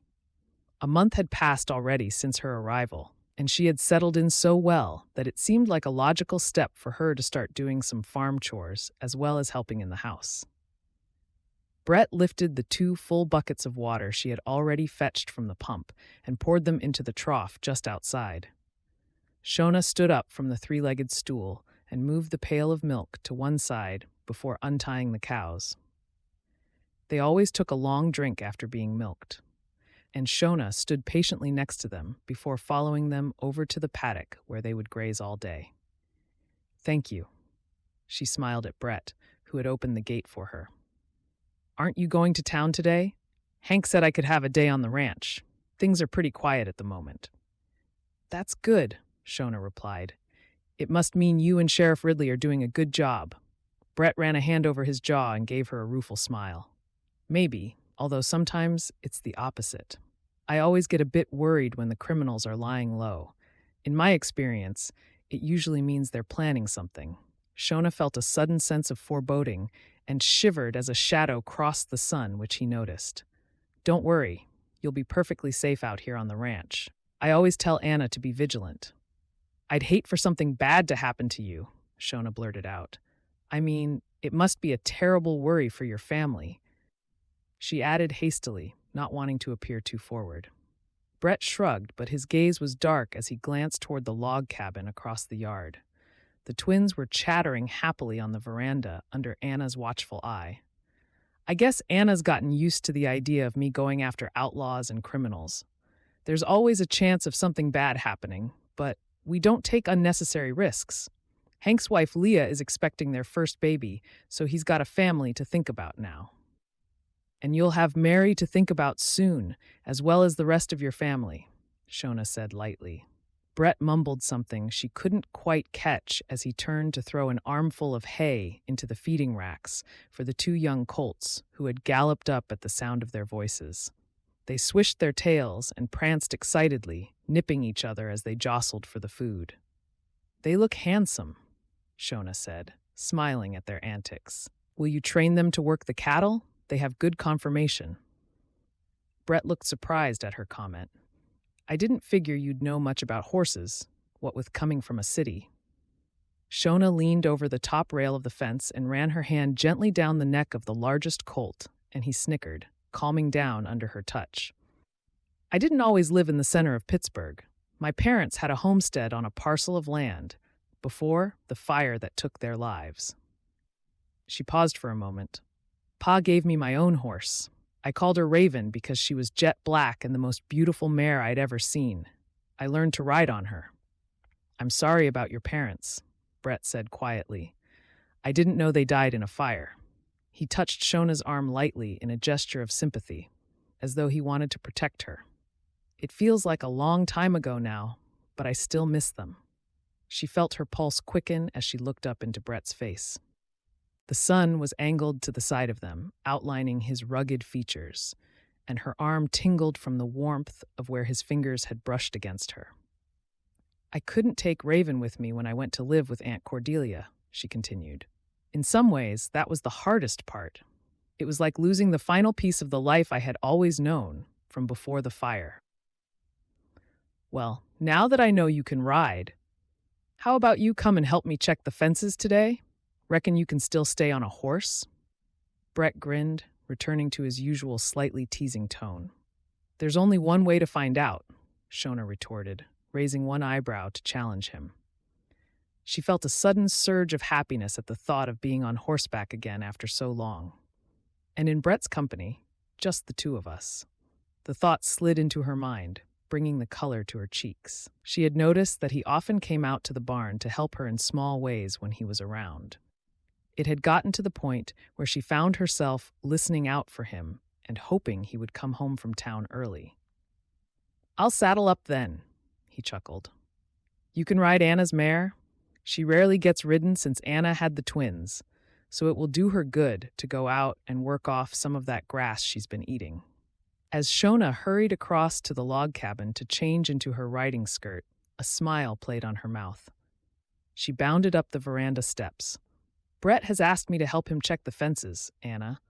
Will you be all right with the children? I've finished the chores in the barn, and everything is ready for tonight's dinner.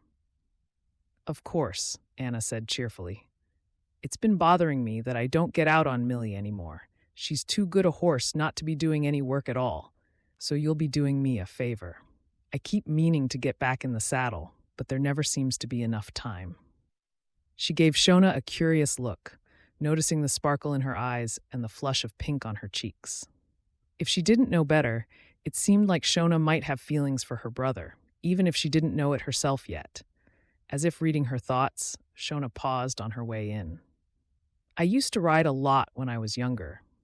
It's kind of you and Brett to give me the opportunity to do it again. I expect he'll enjoy teaching Mary how to ride when she arrives. Anna nodded. Uh-huh. Although he can be a bit impatient sometimes. That's if her letter ever arrives, she added quietly. Shona thought about the fact that seemingly Mary had still not replied to accept Brett's proposal as she changed her clothes and quickly secured her hair into a bun at the nape of her neck, peering into the mirror to tuck away the last few stray strands. It's just a delay in the mail, that's all, she told herself firmly. Deep down, she knew she was falling for Brett, but she also knew that he was promised to another. She was determined not to get hurt again, so she lifted her chin and gave her reflection a stern look. Brett's kindness and consideration are just because that's the way he is, she muttered to herself. Don't go reading too much into it, or getting your hopes up. He's marrying Mary, so don't go hankering after a man whose heart belongs to someone else, Shona Gordon. Brett held onto the mare's reins and helped Shona up onto the saddle before vaulting onto his own horse. A breeze had picked up, and it was the perfect sort of weather to ride the boundaries. We'll head up yonder, he said, pointing to the rolling hills with woodland beyond. You'll be able to see all the cattle. They're in the summer grazing meadows at the moment, but we'll drive them back home when it's fall. We like to keep them close to the barns for the winter months. The horses trotted off, side by side, and Brett could tell right away that Shona was a confident rider. She held the reins lightly in her hands, and her posture was relaxed as she gazed around at the landscape with a wide smile. You're lucky to live here, she said. It reminds me a little of my home. Brett nudged his horse forward with his heels. I am lucky, I know, he replied.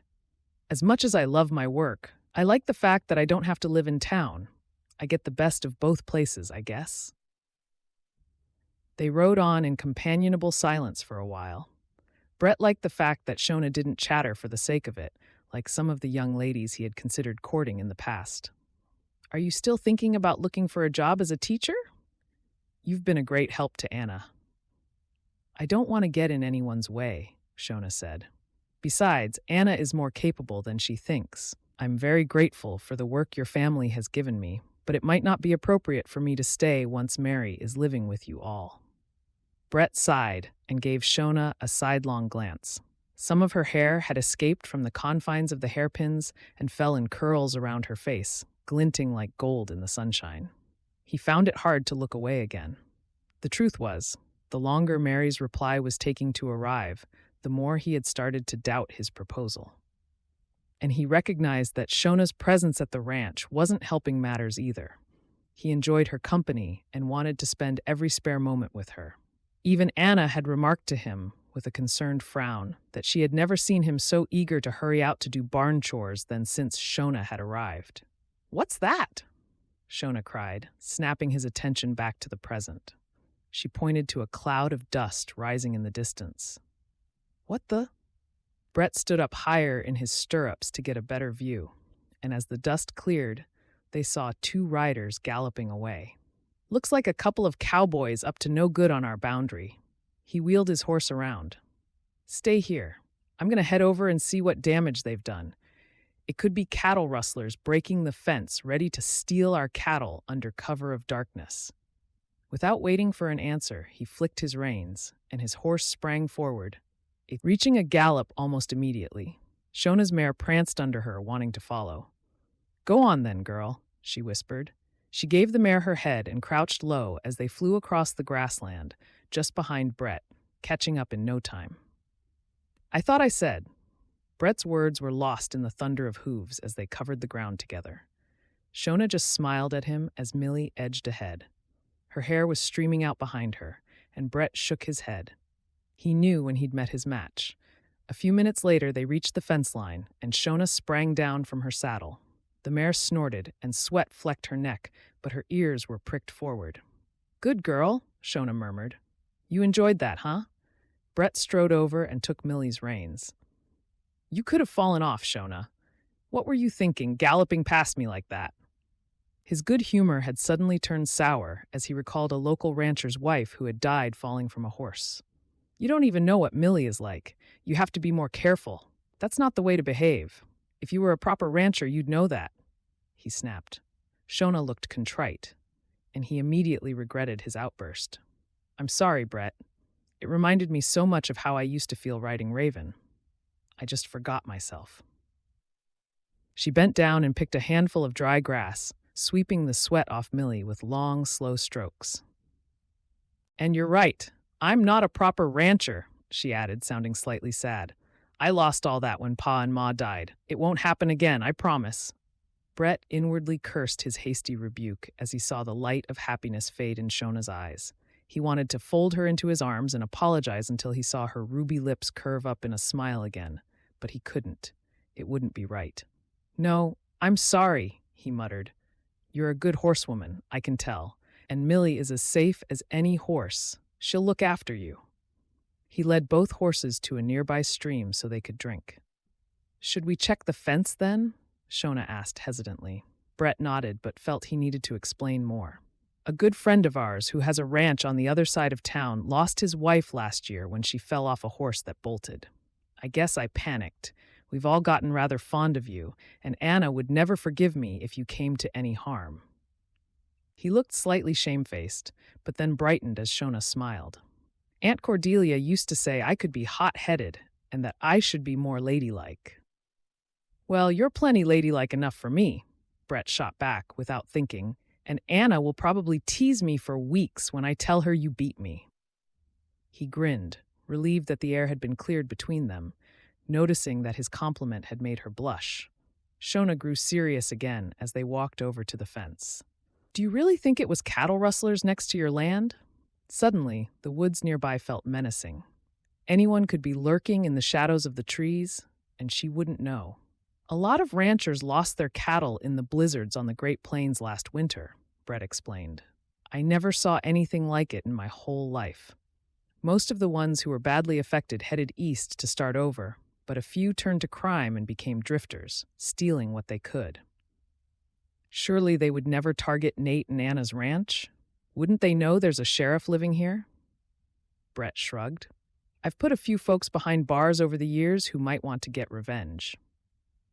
Now it was Shona's turn to feel indignant. Well, if they take you on, they'll have me to contend with as well. I'm not going to stand by and let petty criminals hurt such a kind-hearted family as yours. I can see I'll have to keep an eye on you, Brett chuckled. Your aunt was right about you being hot-headed. He shaded his eyes and looked up and down the fence on their boundary. It doesn't look as though they've tampered with anything, so maybe it was just a couple of travelers who got lost. We should probably tell Sheriff Ridley, though, don't you think? Brett raised his eyebrows at the way she had included herself. I will tell Hank, he said firmly. I don't want you getting involved if there's going to be any trouble. And there's no need to worry. Nate and I are always around to defend the ranch.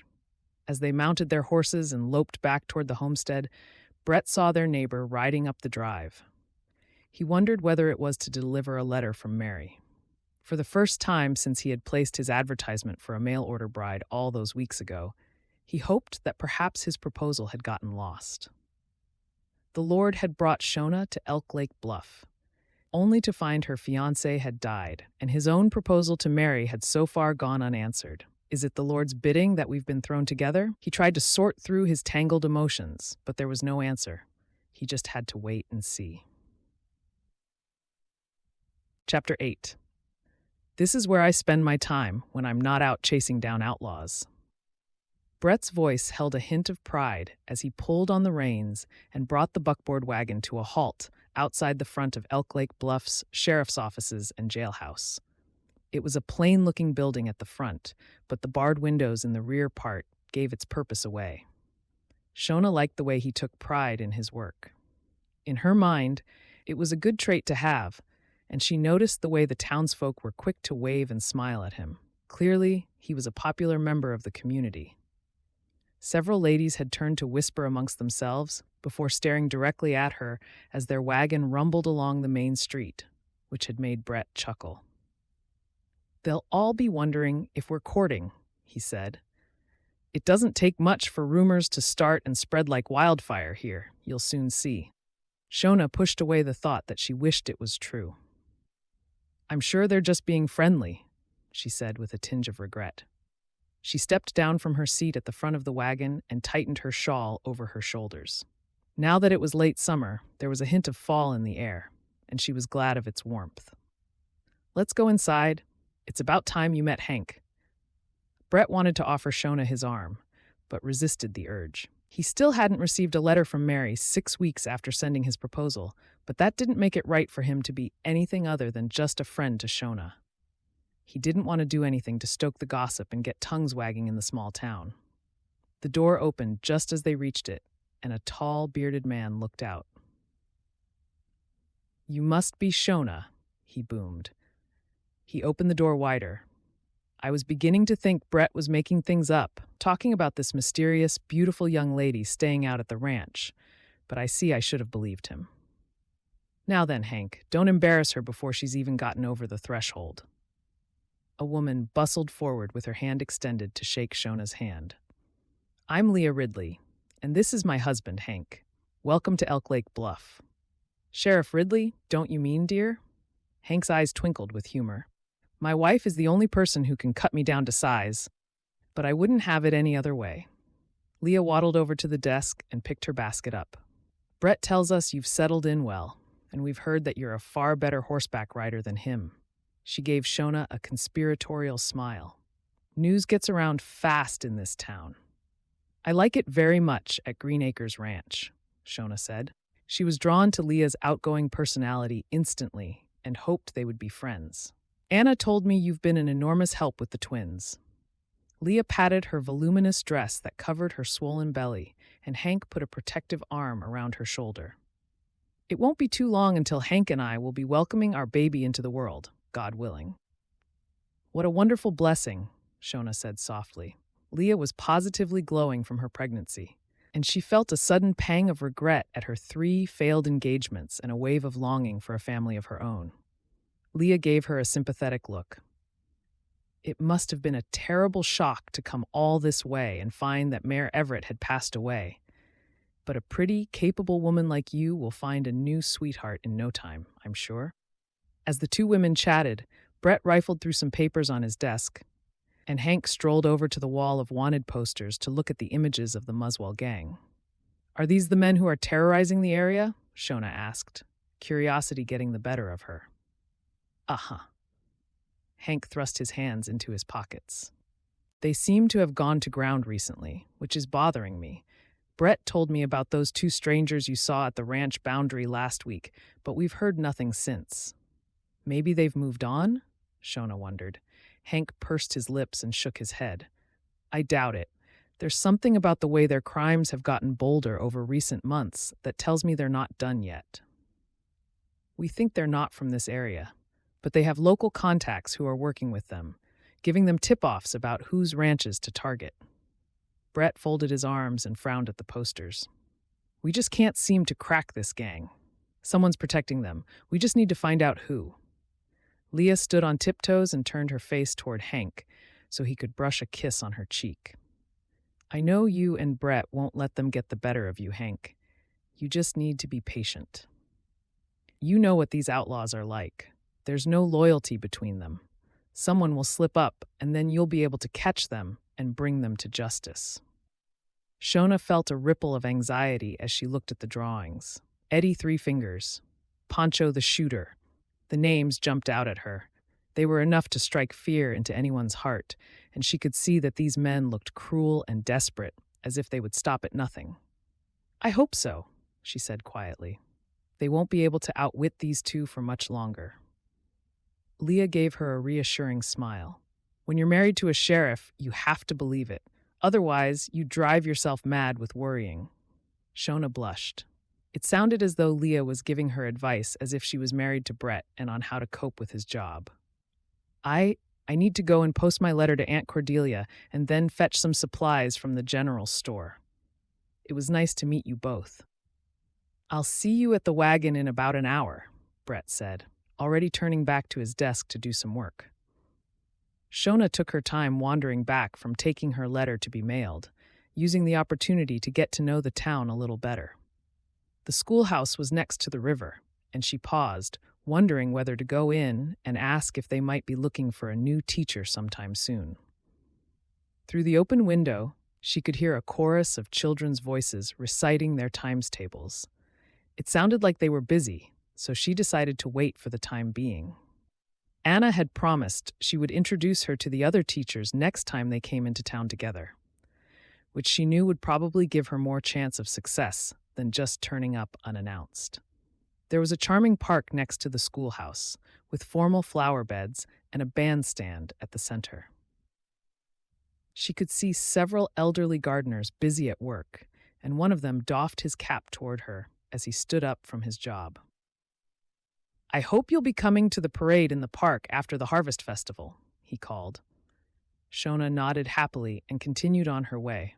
Anna had already told her the Harvest Festival was a big event in the town each year that they made sure to always go to.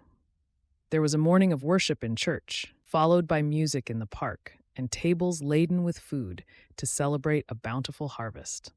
On a whim, she decided she would buy some bobbins of cotton at the general store to crochet a new lace collar for Anna's dress.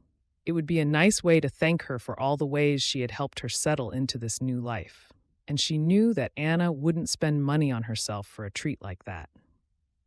As she reached the general store, Shona could see that there were already several ladies being served, so she waited outside, enjoying looking at the colorful display of fabric, candies, and hair pomades in the window. You go in and ask for the bullets, and I'll keep watch outside. If we both go in, you know he'll get suspicious. It's more bullets that we would normally buy in one go. Well, what am I going to say there for? Shona's ears pricked up as a conversation between 2 scruffy men standing nearby drifted in her direction. She surreptitiously glanced toward them. They were both unshaven. One was tall and thin, with a slight stoop. and the other was thick-set with a bulging gut that strained the buttons on his grubby waistcoat. But their prominent noses and matching brown eyes were alike enough that she figured they were brothers. Suddenly, she realized that the thick-set one was the man who had accosted her the day she had arrived off the train. "Just make something up." "Why is it always me doing the dirty work, Brad?" The tall man gave his brother a resentful glare. "Quit your whining, Cody. I'm the eldest, so you should do as I say." The men came closer, and Shona got a whiff of stale liquor from them. She glanced nervously around and edged toward the door, torn between wanting to listen to what they were saying and getting into the safety of the store.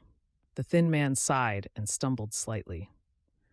"Are you sure about this, Brad? We ain't never been involved in anything this big before. What if the stagecoach takes a different route? Or if they have guards? If they catch us, we'll be hanged." "It's too good an opportunity to miss, Cody," his brother hissed. "Eddie's relying on us, and we'll get a decent cut of what's taken. This could be enough for us to get away from this dump for good." "But now that Blair's dead, who's going to protect us?" Shona froze at the mention of Blair's name. It was true. Blair was involved with criminals. The thought filled her with disgust and then fear as she wondered if the men recognized her. She had to get back to the jailhouse and tell Brett everything she had just heard. Suddenly, a puny boy came scurrying toward the store. "Good morning, Mr. Franklin. What do you want, Sonny?" Brad gripped the boy's shoulder in a way that was anything but friendly. "I hope you've got the money?" The boy lowered his gaze. "Pa sent me. He said he'll have it for you on Monday." His voice shook slightly, and he shuffled his feet. "Monday, huh?" Cody leaned over the lad and grabbed his chin, forcing him to look up and meet his cold gaze. "We said this week, and we meant this week." He spat on the dirt between them, with his lip curled in contempt. What sort of a man sends his son to make up lame excuses and wriggle out of what he owes? The boy blinked tears back, and Shona's heart went out to him. He only looked to be about 8 years old, and she was suddenly filled with fury at the way they were treating him. Brad squeezed the boy's shoulder again, even harder, making him wince with pain. "You tell your father that he'd better pay up before the end of the week. Otherwise, Eddie Three Fingers might pay him a visit." The boy blanched and tried to wriggle out of Brad's grip, but this only infuriated the two brothers even more. "We ain't going to protect your pa unless he pays what he owes us," Brad snarled. "What's your pa going to do if all his horses are stolen and his barns burnt down, huh?" Shona couldn't stand it a moment longer. Tears were rolling down the boy's cheeks, and Cody had clenched his fists, ready to hit him. She looked wildly around and suddenly spotted a broom that had been left propped up against the wall of the general store. Snatching it up, she strode toward them. "Leave that poor boy alone." She swung the broom with all her might, whacking it across Brad's back and sending him sprawling into the dirt. "You should be ashamed of yourselves," Shona cried, advancing toward Cody with the broom held aloft. The boy's mouth gaped open in shock. "What are you doing?" he croaked. "Don't you know who they are?" "Run away quickly," Shona urged, "and tell your pa I'll be sending the sheriff round to check that everything's all right." The boy looked nervously between Shona and Brad, who was trying to scramble to his feet. "Thank you, ma'am," he whispered. His face was still white with terror, as though he could barely believe what had happened. He darted away, weaving between a couple of wagons and then vanishing out of sight. "I don't know who you are, lady, but you'll be sorry." Cody lunged at Shona, but she jabbed him in the chest with the broom, making him stagger backward. "Get away! I'm not scared of a couple of bullies like you," Shona shouted. Suddenly, the door of the general store flew open, and a man in a leather apron strode out. "Are you causing trouble, Cody? What's going on, Brad?" He turned to Shona, taking the broom out of her hands. "It's nothing, just a misunderstanding is all." Brad shot Shona a venomous look and grabbed Cody's arm. "We were just leaving." The two brothers hurried away, but before Shona could say what had happened, she was startled to hear the sound of running feet coming up behind her. "Thank goodness you're here, Brett," the store owner said with a wry smile. "The Franklin brothers have been up to their usual tricks, but this young lady seems to have taken them on single-handed." Brett sighed, clearly feeling exasperated. Thanks, Rob. I'll take care of things from here. Miss Gordon is with me, but I can see she still has a lot to learn about not aggravating the likes of the Franklins. I saved a young boy from a beating, I'll have you know, Shona said. His words stung more than she wanted to let on. The store owner stuck his hand out and shook hands. Rob Fairfield, ma'am. I own the general store with my wife, Laura. I reckon we owe you our thanks. Brad Franklin is a bully who likes trying to extort the businesses in return for protection against the gangs in these parts. Brett's eyes narrowed with annoyance. Hank and I are doing our best to catch the gang, Rob. What Shona did was reckless, and she could have gotten badly hurt. Don't encourage her. Shona slid her reticule higher up her arm and adjusted her bonnet. I'll see you at the wagon, she retorted. She didn't want thanks, but she hadn't expected Brett to be so angry with her when she had only been trying to help. Without waiting for an answer, she walked away, wondering whether it had been a mistake to think that Brett Wallace was her friend. Chapter 9. Brett glanced sideways and wondered what was going through Shona's mind. He felt guilty for speaking so sharply to her in front of Rob and Laura, and knew that his urge to protect those he cared for was what lay behind it. She was staring resolutely forward as the horse pulled their wagon along the dusty road toward the ranch, and he found it impossible to read her expression. Did you get what you needed in town? He asked. Shona still didn't meet his eye. I mailed my letter to Aunt Cordelia in Pittsburgh, but I didn't get what I wanted from the general store. I guess I kind of got distracted by what happened. Brett nodded. We can go in again next week if you like, he suggested, offering an olive branch to try and get back on a friendly footing. He missed her smile and the way she was usually full of questions about the ranch and his work, wanting to learn more about the frontier lands. In fact, it was more than that. Lately, he had realized that any time he was away from Shona, he wanted to be back in her company, and he would tuck details of his day away in his mind so he could share them with her on the veranda in the evening. What a fool I am, he thought to himself. She has every right to be frosty with me after I chastised her in front of everyone. He wondered whether he had ruined their friendship and inwardly kicked himself. If you're interested, I overheard those two men talking about something, Shona said casually. You mean Brad and Cody Franklin? Yes. When I first got to the store, they were loose-tongued from drinking, and I don't think they noticed me. Maybe it's of no consequence, though, Shona replied. She wasn't going to make it easy for Brett, he could tell. Those two are a couple of small-time criminals who have been in and out of trouble for as long as I can remember, Brett said. I guess if you could share what you overheard, that would be useful. It could help us reduce crime in the area. He gave her an apologetic smile and a nod of encouragement to continue. Shona's blue eyes sparkled with amusement as she smiled back, and he felt his heart lift instantly. It was something that he admired about her, the way that she didn't hold on to a grudge or a bad mood for long. She had a sunny disposition and a way of showing gratitude for small blessings and everyday wonders that was starting to make him see life in a better light as well. Well, in that case, I better tell you, Sheriff Wallace, she said with a chuckle. They were loitering outside the general store, and it sounded like they wanted to buy more bullets than usual. The tall one, Cody, didn't want to do it, but Brad insisted it should be him. They were worried about Rob Fairfield asking why they wanted so much ammunition. Brett gave a low whistle. Now that is interesting. He thought for a moment and frowned. It sounds like they're planning something out of the ordinary, which is what Hank and I figured might be brewing. Maybe they won't do anything now, not after Rob came out and sent them on their way. Brett shook his head. Perhaps it's the Franklin brothers who have been helping the Muswell gang out all this time, he muttered, considering the idea. Claude at the saloon said that they've been splashing more money around than usual, claiming that they've earned it at the mine. But when I looked into it, the mine owner said he's hardly seen them lately. He rubbed his hand over his jaw. I think maybe we've underestimated them. That's not all, Shona said. Her eyes were alight with intrigue.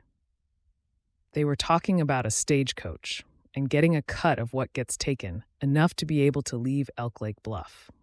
Brett felt a surge of excitement. This was exactly the sort of information that he and Hank had been hoping to get. He just hadn't anticipated that it would be Shona who would be providing it to them. He gave her a beaming smile.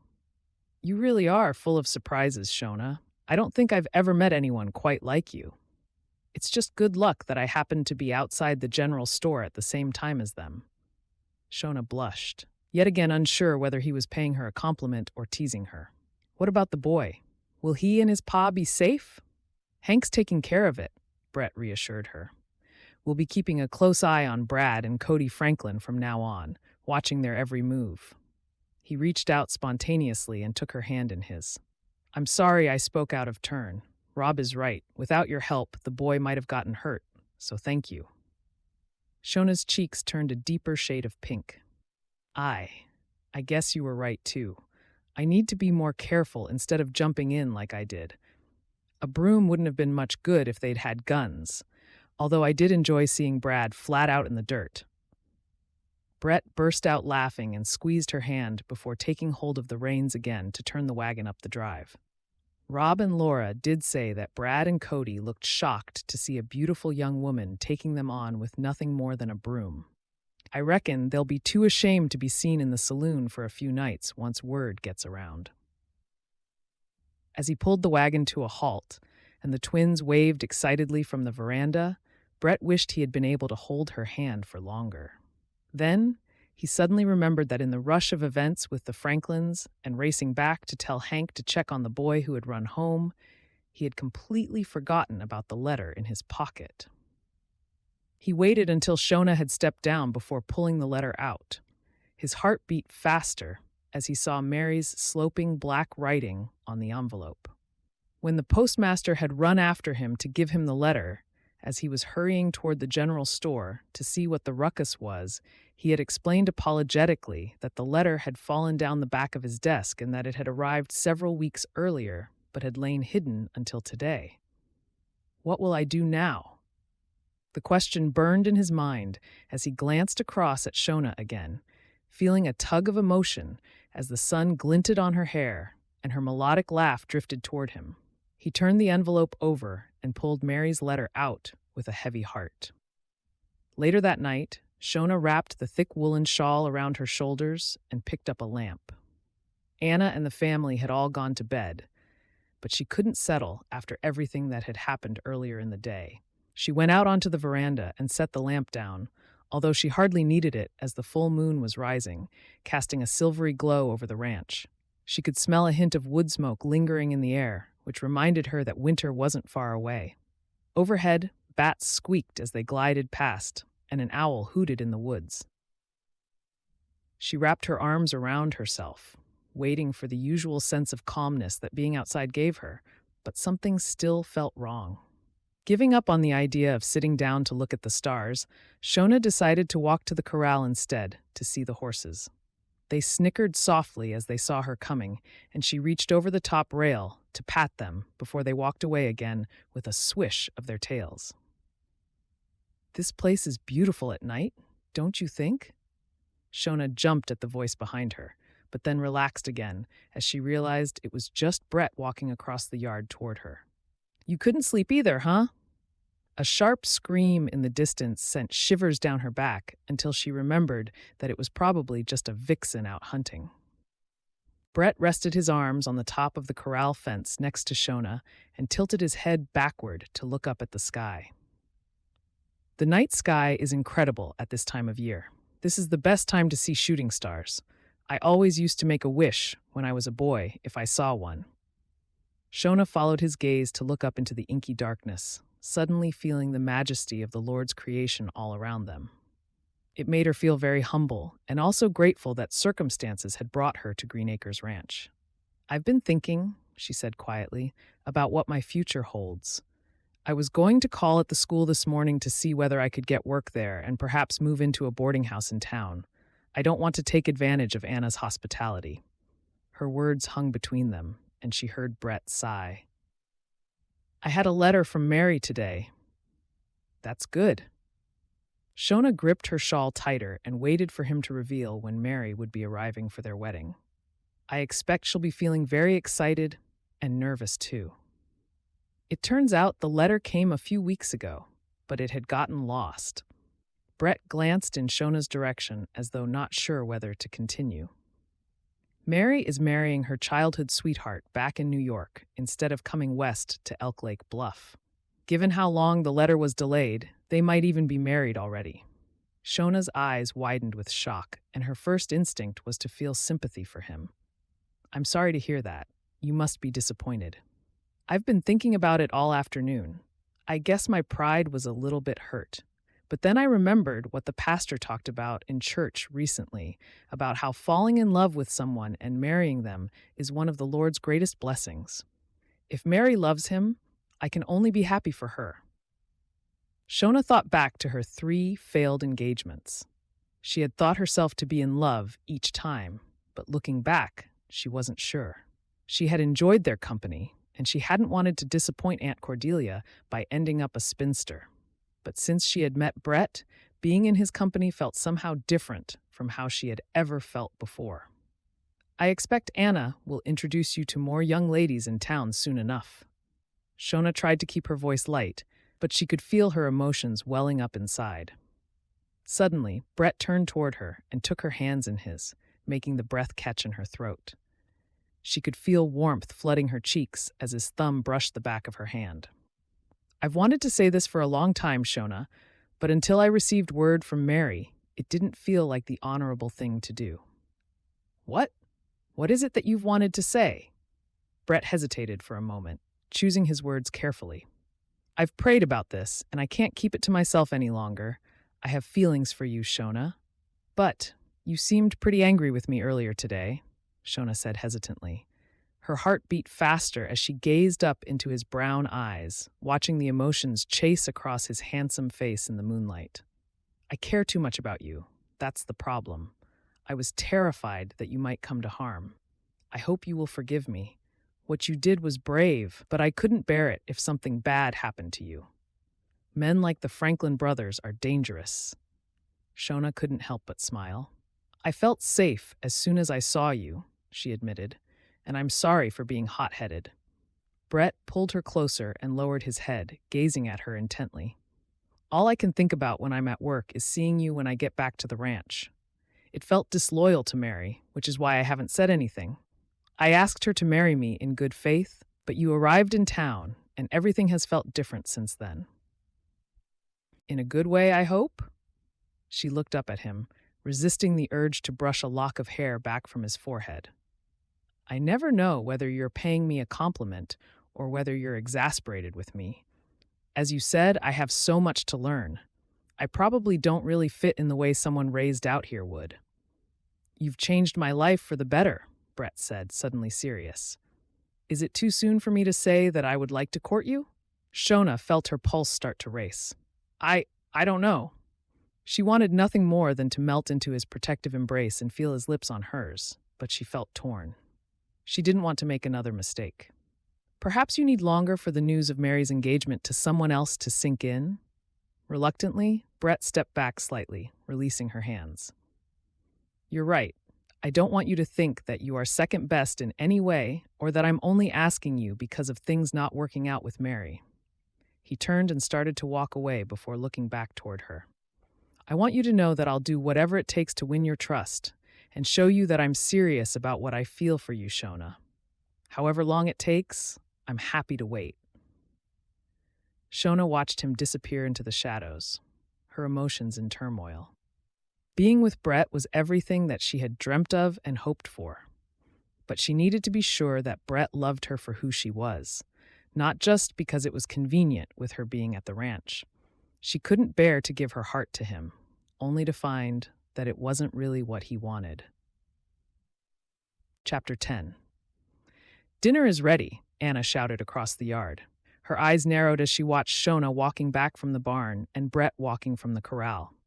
Most evenings they came over to the log cabin together deep in conversation, but for the last few days they seemed to be keeping their distance from each other, and she wondered why. Did you hear back from Mary yet? She inquired in a low voice as Brett came up the steps. Uh-huh. He took his Stetson off and hung it up. I was going to tell you, but I didn't have time yet. I got her letter a few days ago. She wrote to let me know that she's marrying her childhood sweetheart back east. Anna's eyebrows twitched up in surprise. She glanced toward Shona, who had paused to scatter corn in the chicken coop. So now would be the perfect time to finally admit how much you like Shona, right? And tell her? She added, with a wry smile. I already did, Brett said, giving her a warning look not to pry too much into his affairs. Well, I'm sorry that things didn't work out with Mary. Anna laid her hand on his arm and gave it a sympathetic squeeze. Brett might have the tough exterior of a sheriff, but he was still her beloved brother as well, and she hoped he wasn't too hurt by Mary's change of heart. I guess the Lord has a different plan for me. Anna brightened. He sure does. And if my opinion counts for anything, I think you and Shona would be perfect for each other. Brett rolled his eyes and gave her a grin. I see you're still determined to make sure I don't end up alone. A cloud of worry passed over his face. I've told Shona how I feel, but understandably, she thinks I need longer to get over Mary. Anna shook the blanket that she had in her hands and folded it neatly before straightening the chairs on the veranda. I can tell that Shona loves you, Brett. Just give her a little bit of time, and I'm sure she'll come round. It will give you a chance to show her a different side of yourself. That kind-hearted man who I know will make a wonderful husband. She gave her brother a teasing smile. Does that mean that I can start planning the wedding soon? Before Brett had a chance to answer, the sound of a galloping horse coming up the drive caught their attention. Shona hurried across the yard and shaded her eyes to see who was coming. It certainly sounded urgent, and she was surprised to see it was the owner of the saloon in town. Brett, come quick! The horse skidded to a halt in a flurry of dust, and Brett jumped down the veranda steps to grab the reins. What is it, Claude? He demanded. You look like you're being chased by the devil himself, riding so fast. What's happened? It's the Franklin brothers. They've been drinking all day in the saloon and almost got into several fights. I've never seen them looking so ill-tempered, and that's saying something. But what have they done? Brett steadied the prancing horse as Shona came to stand by his side with a worried look on her face. There's nothing new in that sort of behavior from them, even if it is spiraling out of control. Take a deep breath and tell me slowly. Claude looked pale and sweaty, clearly struggling to articulate what he needed to say. When they left the saloon, they were talking about getting revenge, so I followed them up the street. It was really quiet in town. There was hardly anyone around. When they got to the jailhouse, Hank and Leah were standing outside. I thought they would just walk on past, but they didn't. They drew their guns on Hank, and they've kidnapped him at gunpoint. Shona gasped, and she saw the look of shock on Brett's face, which only made her more fearful. Did they start shooting? No. Claude shook his head, looking miserable.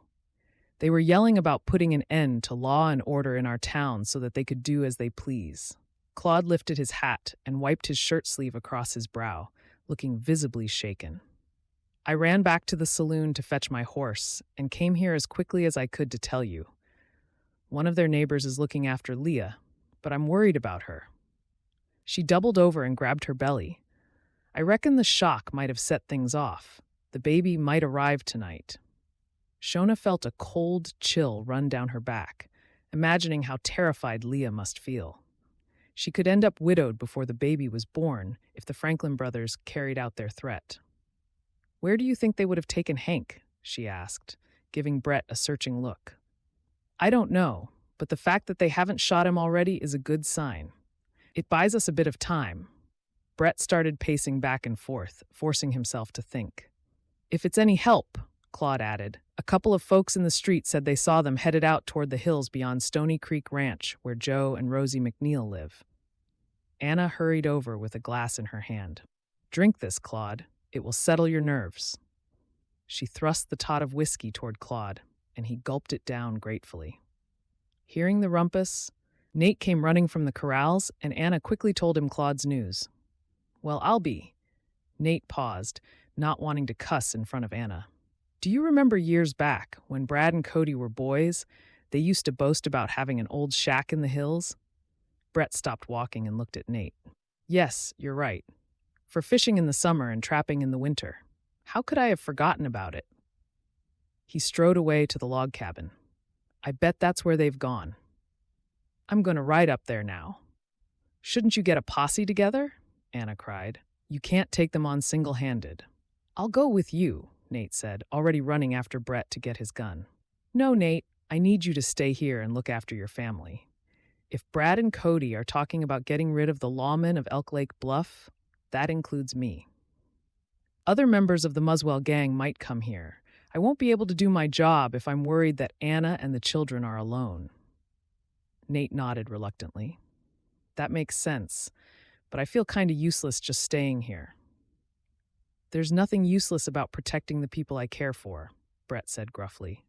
He slapped Nate on his back. I know you'll guard them with your life. How about I head back to town and get a posse of men we can trust together? The color had returned to Claude's cheeks, and he gathered up his reins. Good idea. I'll go on ahead now, and you can come later. 3 or 4 men should be enough. Brett watched as Claude galloped away, then squinted up at the sky. The sun was already low, and the light was starting to fade. I don't have long until it's dark. I need to leave now. Shona ran up the steps and took hold of his arm. I'm coming with you, she said. I'll saddle up, Millie. It will only take me a minute. Absolutely not, Brett said firmly. His gaze softened, and he touched her arm. I'm not taking you into that sort of situation. Not when I've just told you how much you mean to me. A determined glint appeared in Shona's eyes. You know I'm a good rider. What I didn't tell you yet is that I was pretty good at handling a gun as well when I was younger. Pa believed we should know how to defend ourselves against robbers. Brett allowed himself a brief smile.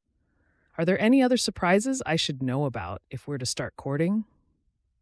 Shona shrugged. I'll take that as a yes, then.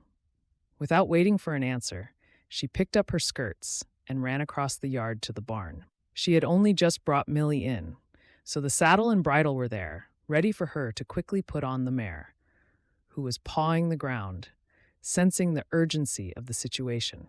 Within a couple of minutes, Shona swung herself up onto the mare and joined Brett in front of the cabin. Anna ran down the steps and handed Shona a rifle to slip into the leather strap on her saddle. Promise me you'll both take care. Anna's eyes were dark with worry, and Nate put his arm around her shoulder. I know you're doing your job, but I want you back safe and well. Brett lifted his hat as his horse spun in circles, eager to get going. Don't worry, I'll take good care of her.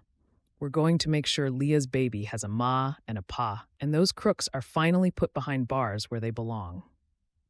I pray the Lord will keep you safe, Anna cried. She leaned against Nate's broad chest as Brett and Shona's horses galloped away, kicking up a cloud of dust behind them. As they rode side by side along the dusty track toward the hills, all Shona could hear was the steady thrum of hoofbeats and the occasional bellow of startled cattle scattering into the gathering dusk. Brett's mouth was set in a determined line, and she kept quiet, giving him time to think. We need to slow down now, Brett muttered, glancing across at her. It's not far from here, and I don't want them to hear us coming. The element of surprise is the only advantage we have. I reckon they think it will take a while to get a posse together. They probably don't even know we've remembered about this place. God willing, Shona said under her breath. The horses seemed to sense the importance of what they were doing, and their hoofbeats were quiet on the dusty verge as they slowed to a walk. The track narrowed and started to rise, following the contour of the hill. Shona could see dense woodland ahead and beyond it, the craggy tops of mountains where the land became even wilder. Brett guided their horses, single file up a path that veered away from the main track where the Franklins would have driven their wagon. If we go this way, we should be able to approach them from the side. It will give us a chance to see what they're doing from the cover of the trees.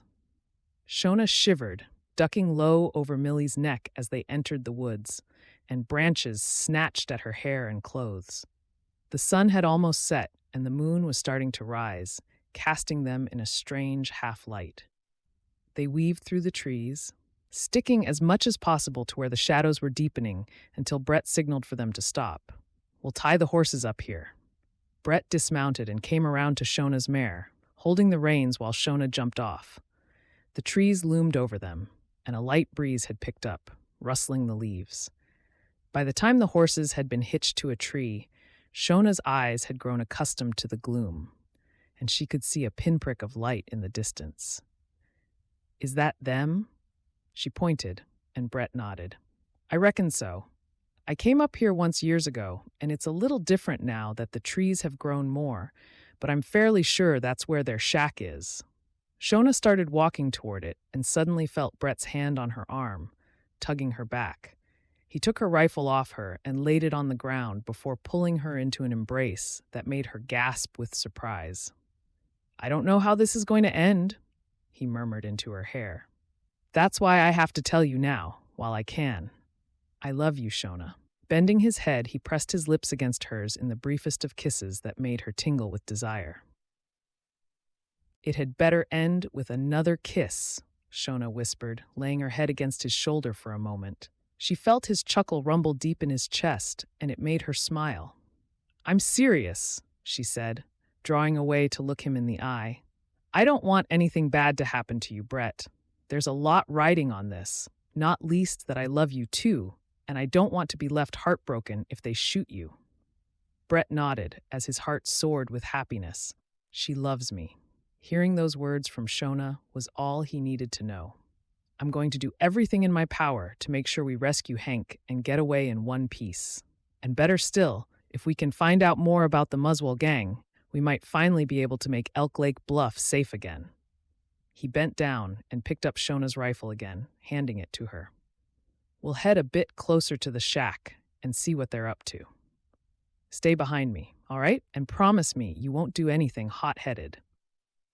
He brushed a lock of hair from her cheek, and she knew there was nobody else she trusted as much as him. Shona could feel her heart pounding as they crept along the path that wound through the trees. They were well hidden, but it felt as though every shadow could be concealing someone who was watching them.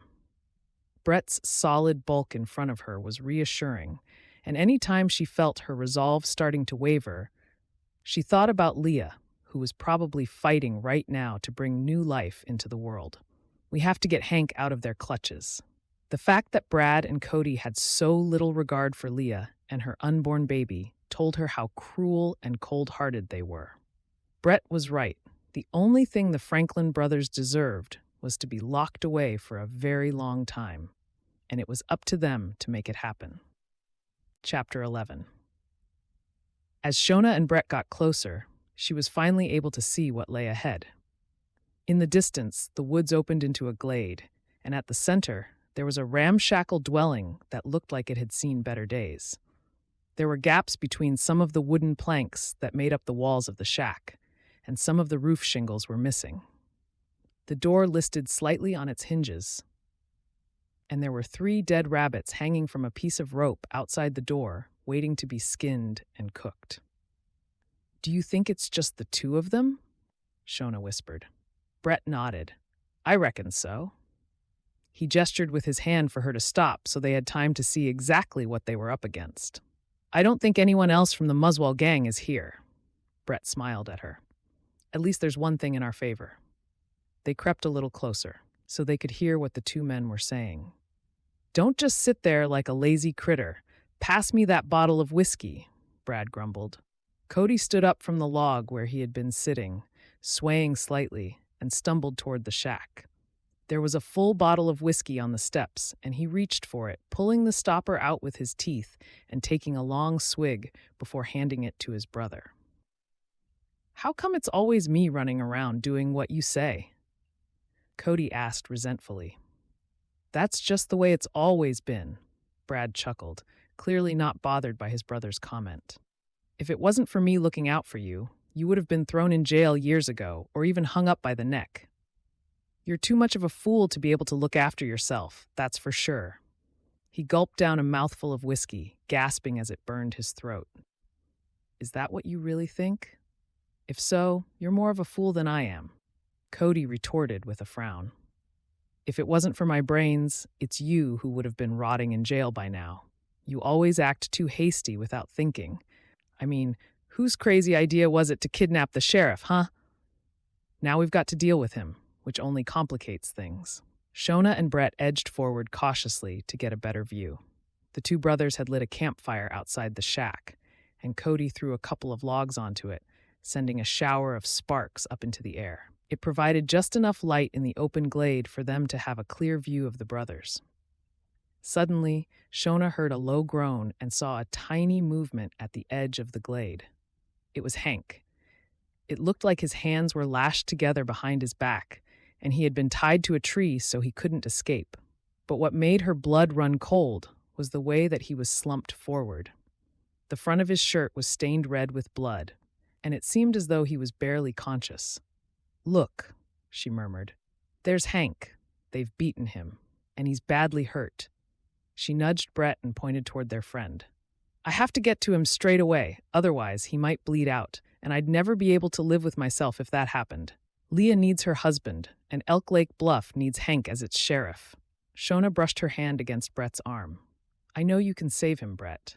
If anyone can, it's you. I'm going to go round the edge of the camp and keep in the shadows to get to him. I want you to stay here and cover me. Do you think you can do that?" "Of course," Shona said quickly, not giving herself a chance to feel any self-doubt. "That sounds like the best plan." She paused for a moment. "What should I do if they see you? Is it all right for me to go ahead and shoot?" "I guess that's what the rifle is for," Brett said with a smile. "Just make sure you keep it pointed away from me and Hank, all right?" Brett melted away into the shadows of the trees, and Shona took a deep breath to steady her nerves. Coming out to help Brett this evening had made her realize that she never wanted to be apart from him for the rest of her life. But this was not the time to allow her emotions to cloud her mind. She squared her shoulders and held her rifle tighter, determined that the Franklin brothers would not harm the man she loved. "How much money do you think we're going to get from this stagecoach robbery?" Brad asked, looking blearily at his brother. "Well, if it was down to me, it would have been twice as much as what you've negotiated." Cody gave Brad an irritated glare, and then lay out next to the fire, tilting his hat over his face, ready to sleep. "It's not like we're rustling a few cattle or threatening some business owners to give us money. This is stealing gold, for goodness sake." Brad took another swig of whiskey with a sulky expression. "I didn't know that when we agreed to help Eddie and the gang. Maybe we should just demand we get as big a cut as the rest of the men." Suddenly, a flock of roosting birds flew out of the trees above Hank, cawing loudly with alarm, and Brad jumped to his feet. "Get up and check that we weren't followed," he snapped at Cody. A cloud had momentarily covered the moon, and the glade grew darker. "It's just birds, you fool," Cody mumbled. "Nobody knows about this place. We can bury Hank in the woods come daybreak, and nobody will be any the wiser."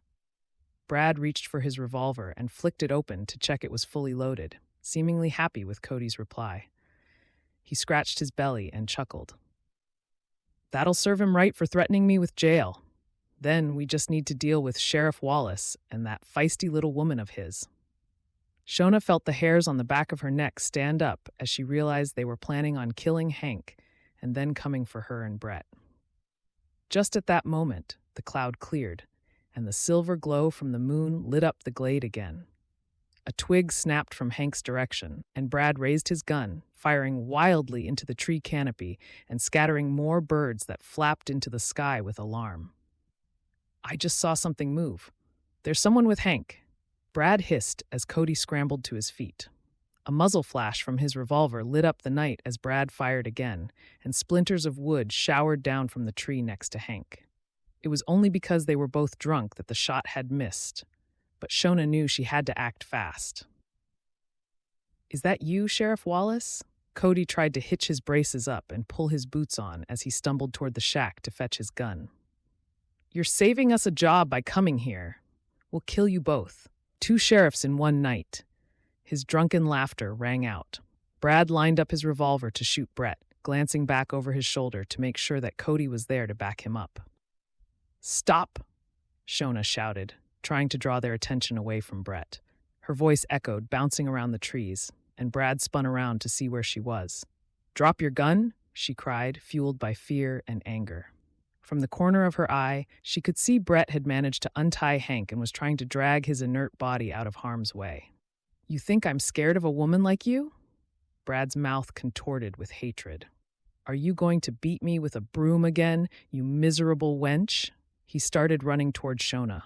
In one fluid motion, she tucked her rifle butt tightly against her shoulder and breathed slowly out.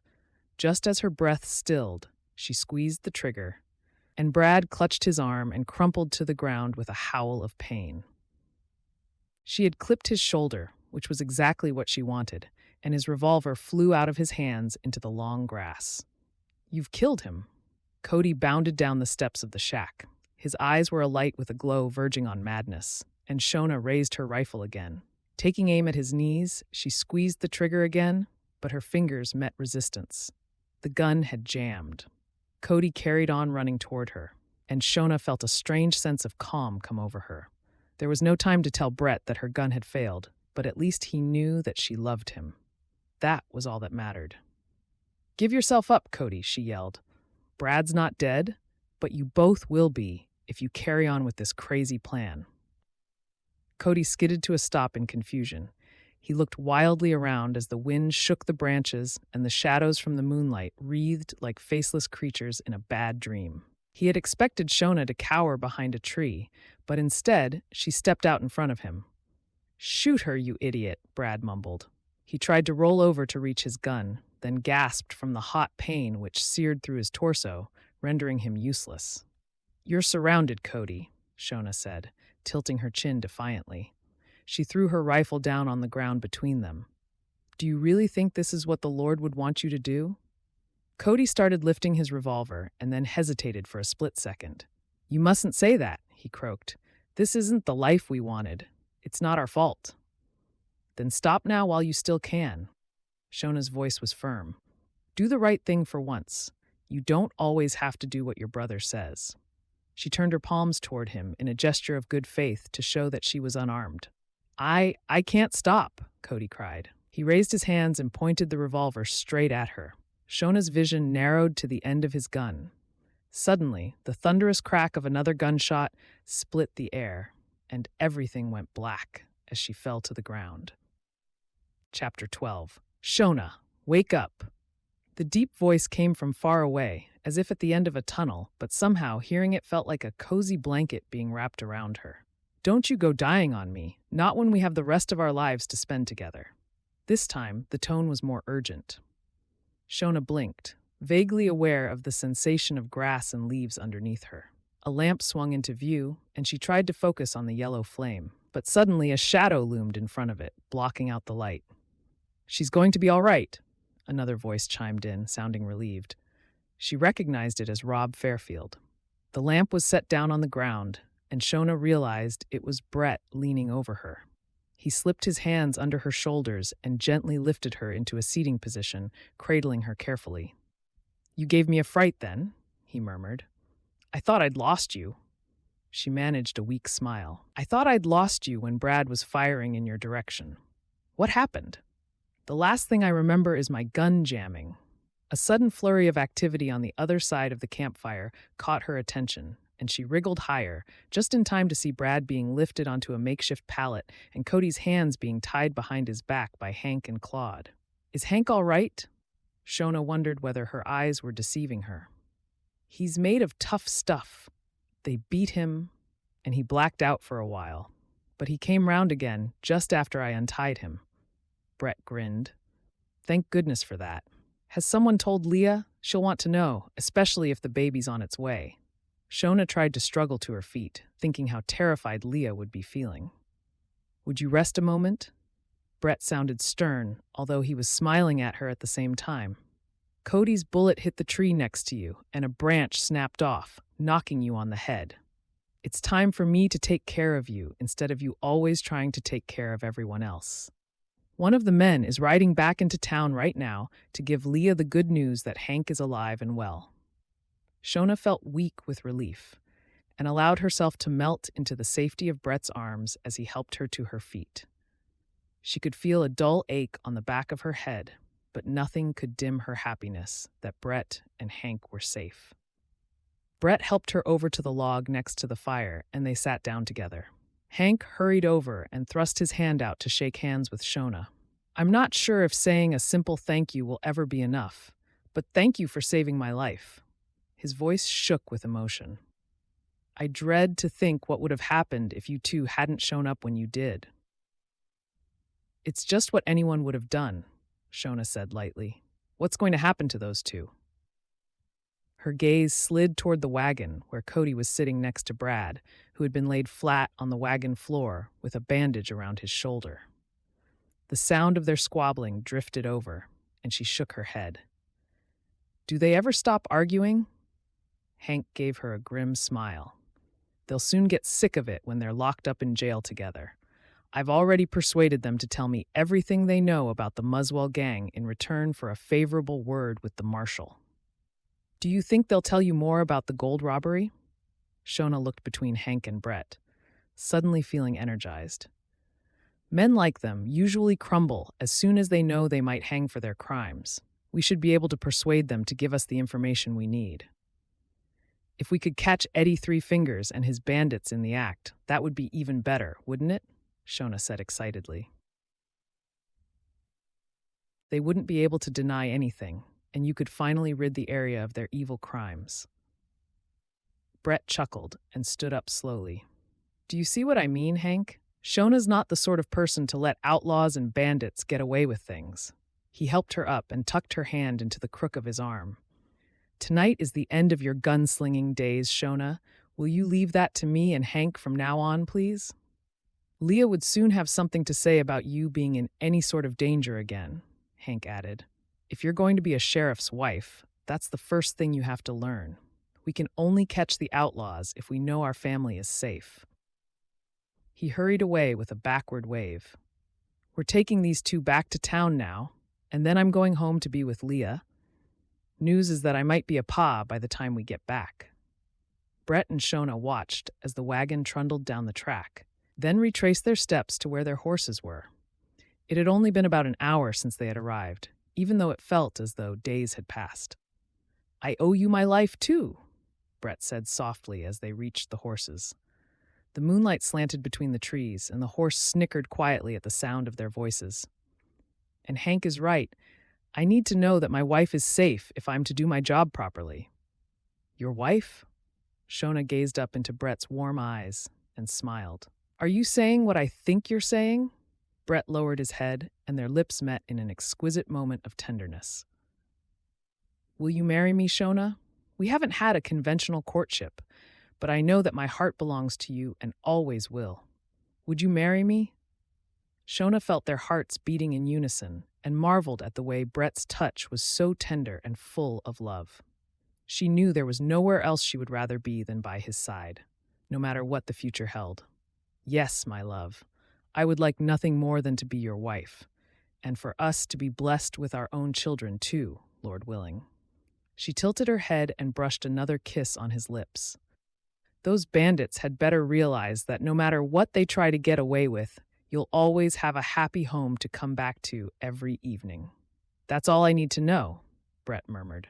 It felt as though everything that had happened in his life had led to this moment. "The Lord was looking out for us tonight," he added with a surge of gratitude. He helped her up into Millie's saddle and then swung himself up onto his horse. "Let's go home, shall we?" The horses clopped down the path, bathed in silvery moonlight. Epilogue. 1 year later. Shona draped the quilt over the line and pegged it securely in place as the brisk wind tugged at its corners. Shading her eyes against the low sun, she hurried toward the orchard. The leaves on the apple trees were already turning golden yellow, and the last fruits lay on the grass underneath. She would turn most of them into apple preserves to be enjoyed when the snow lay thick on the ground. "Can I look forward to apple pie tonight?" Brett's voice rang out from the top of the roof, where he was just securing the last few shingles, and he lifted his arm to wave at her. Shona waved back, her heart lifting with joy, as it did so often these days. Brett had spent almost 2 months putting the finishing touches to their log cabin after the initial flurry of activity, when all their friends had come for several days to get the initial frame raised. The wood had already started to lose its raw look and was weathering into a mellow silvery brown hue that made it look more homely. Along the front, there was a wide veranda with 2 rocking chairs, and the last of the summer flowers she had planted trailed by the sides of the garden path. What she liked most about it, though, was that they were still on Greenacres Ranch, which meant she still had all of Brett's family nearby. They were her closest friends, and she couldn't imagine living anywhere else.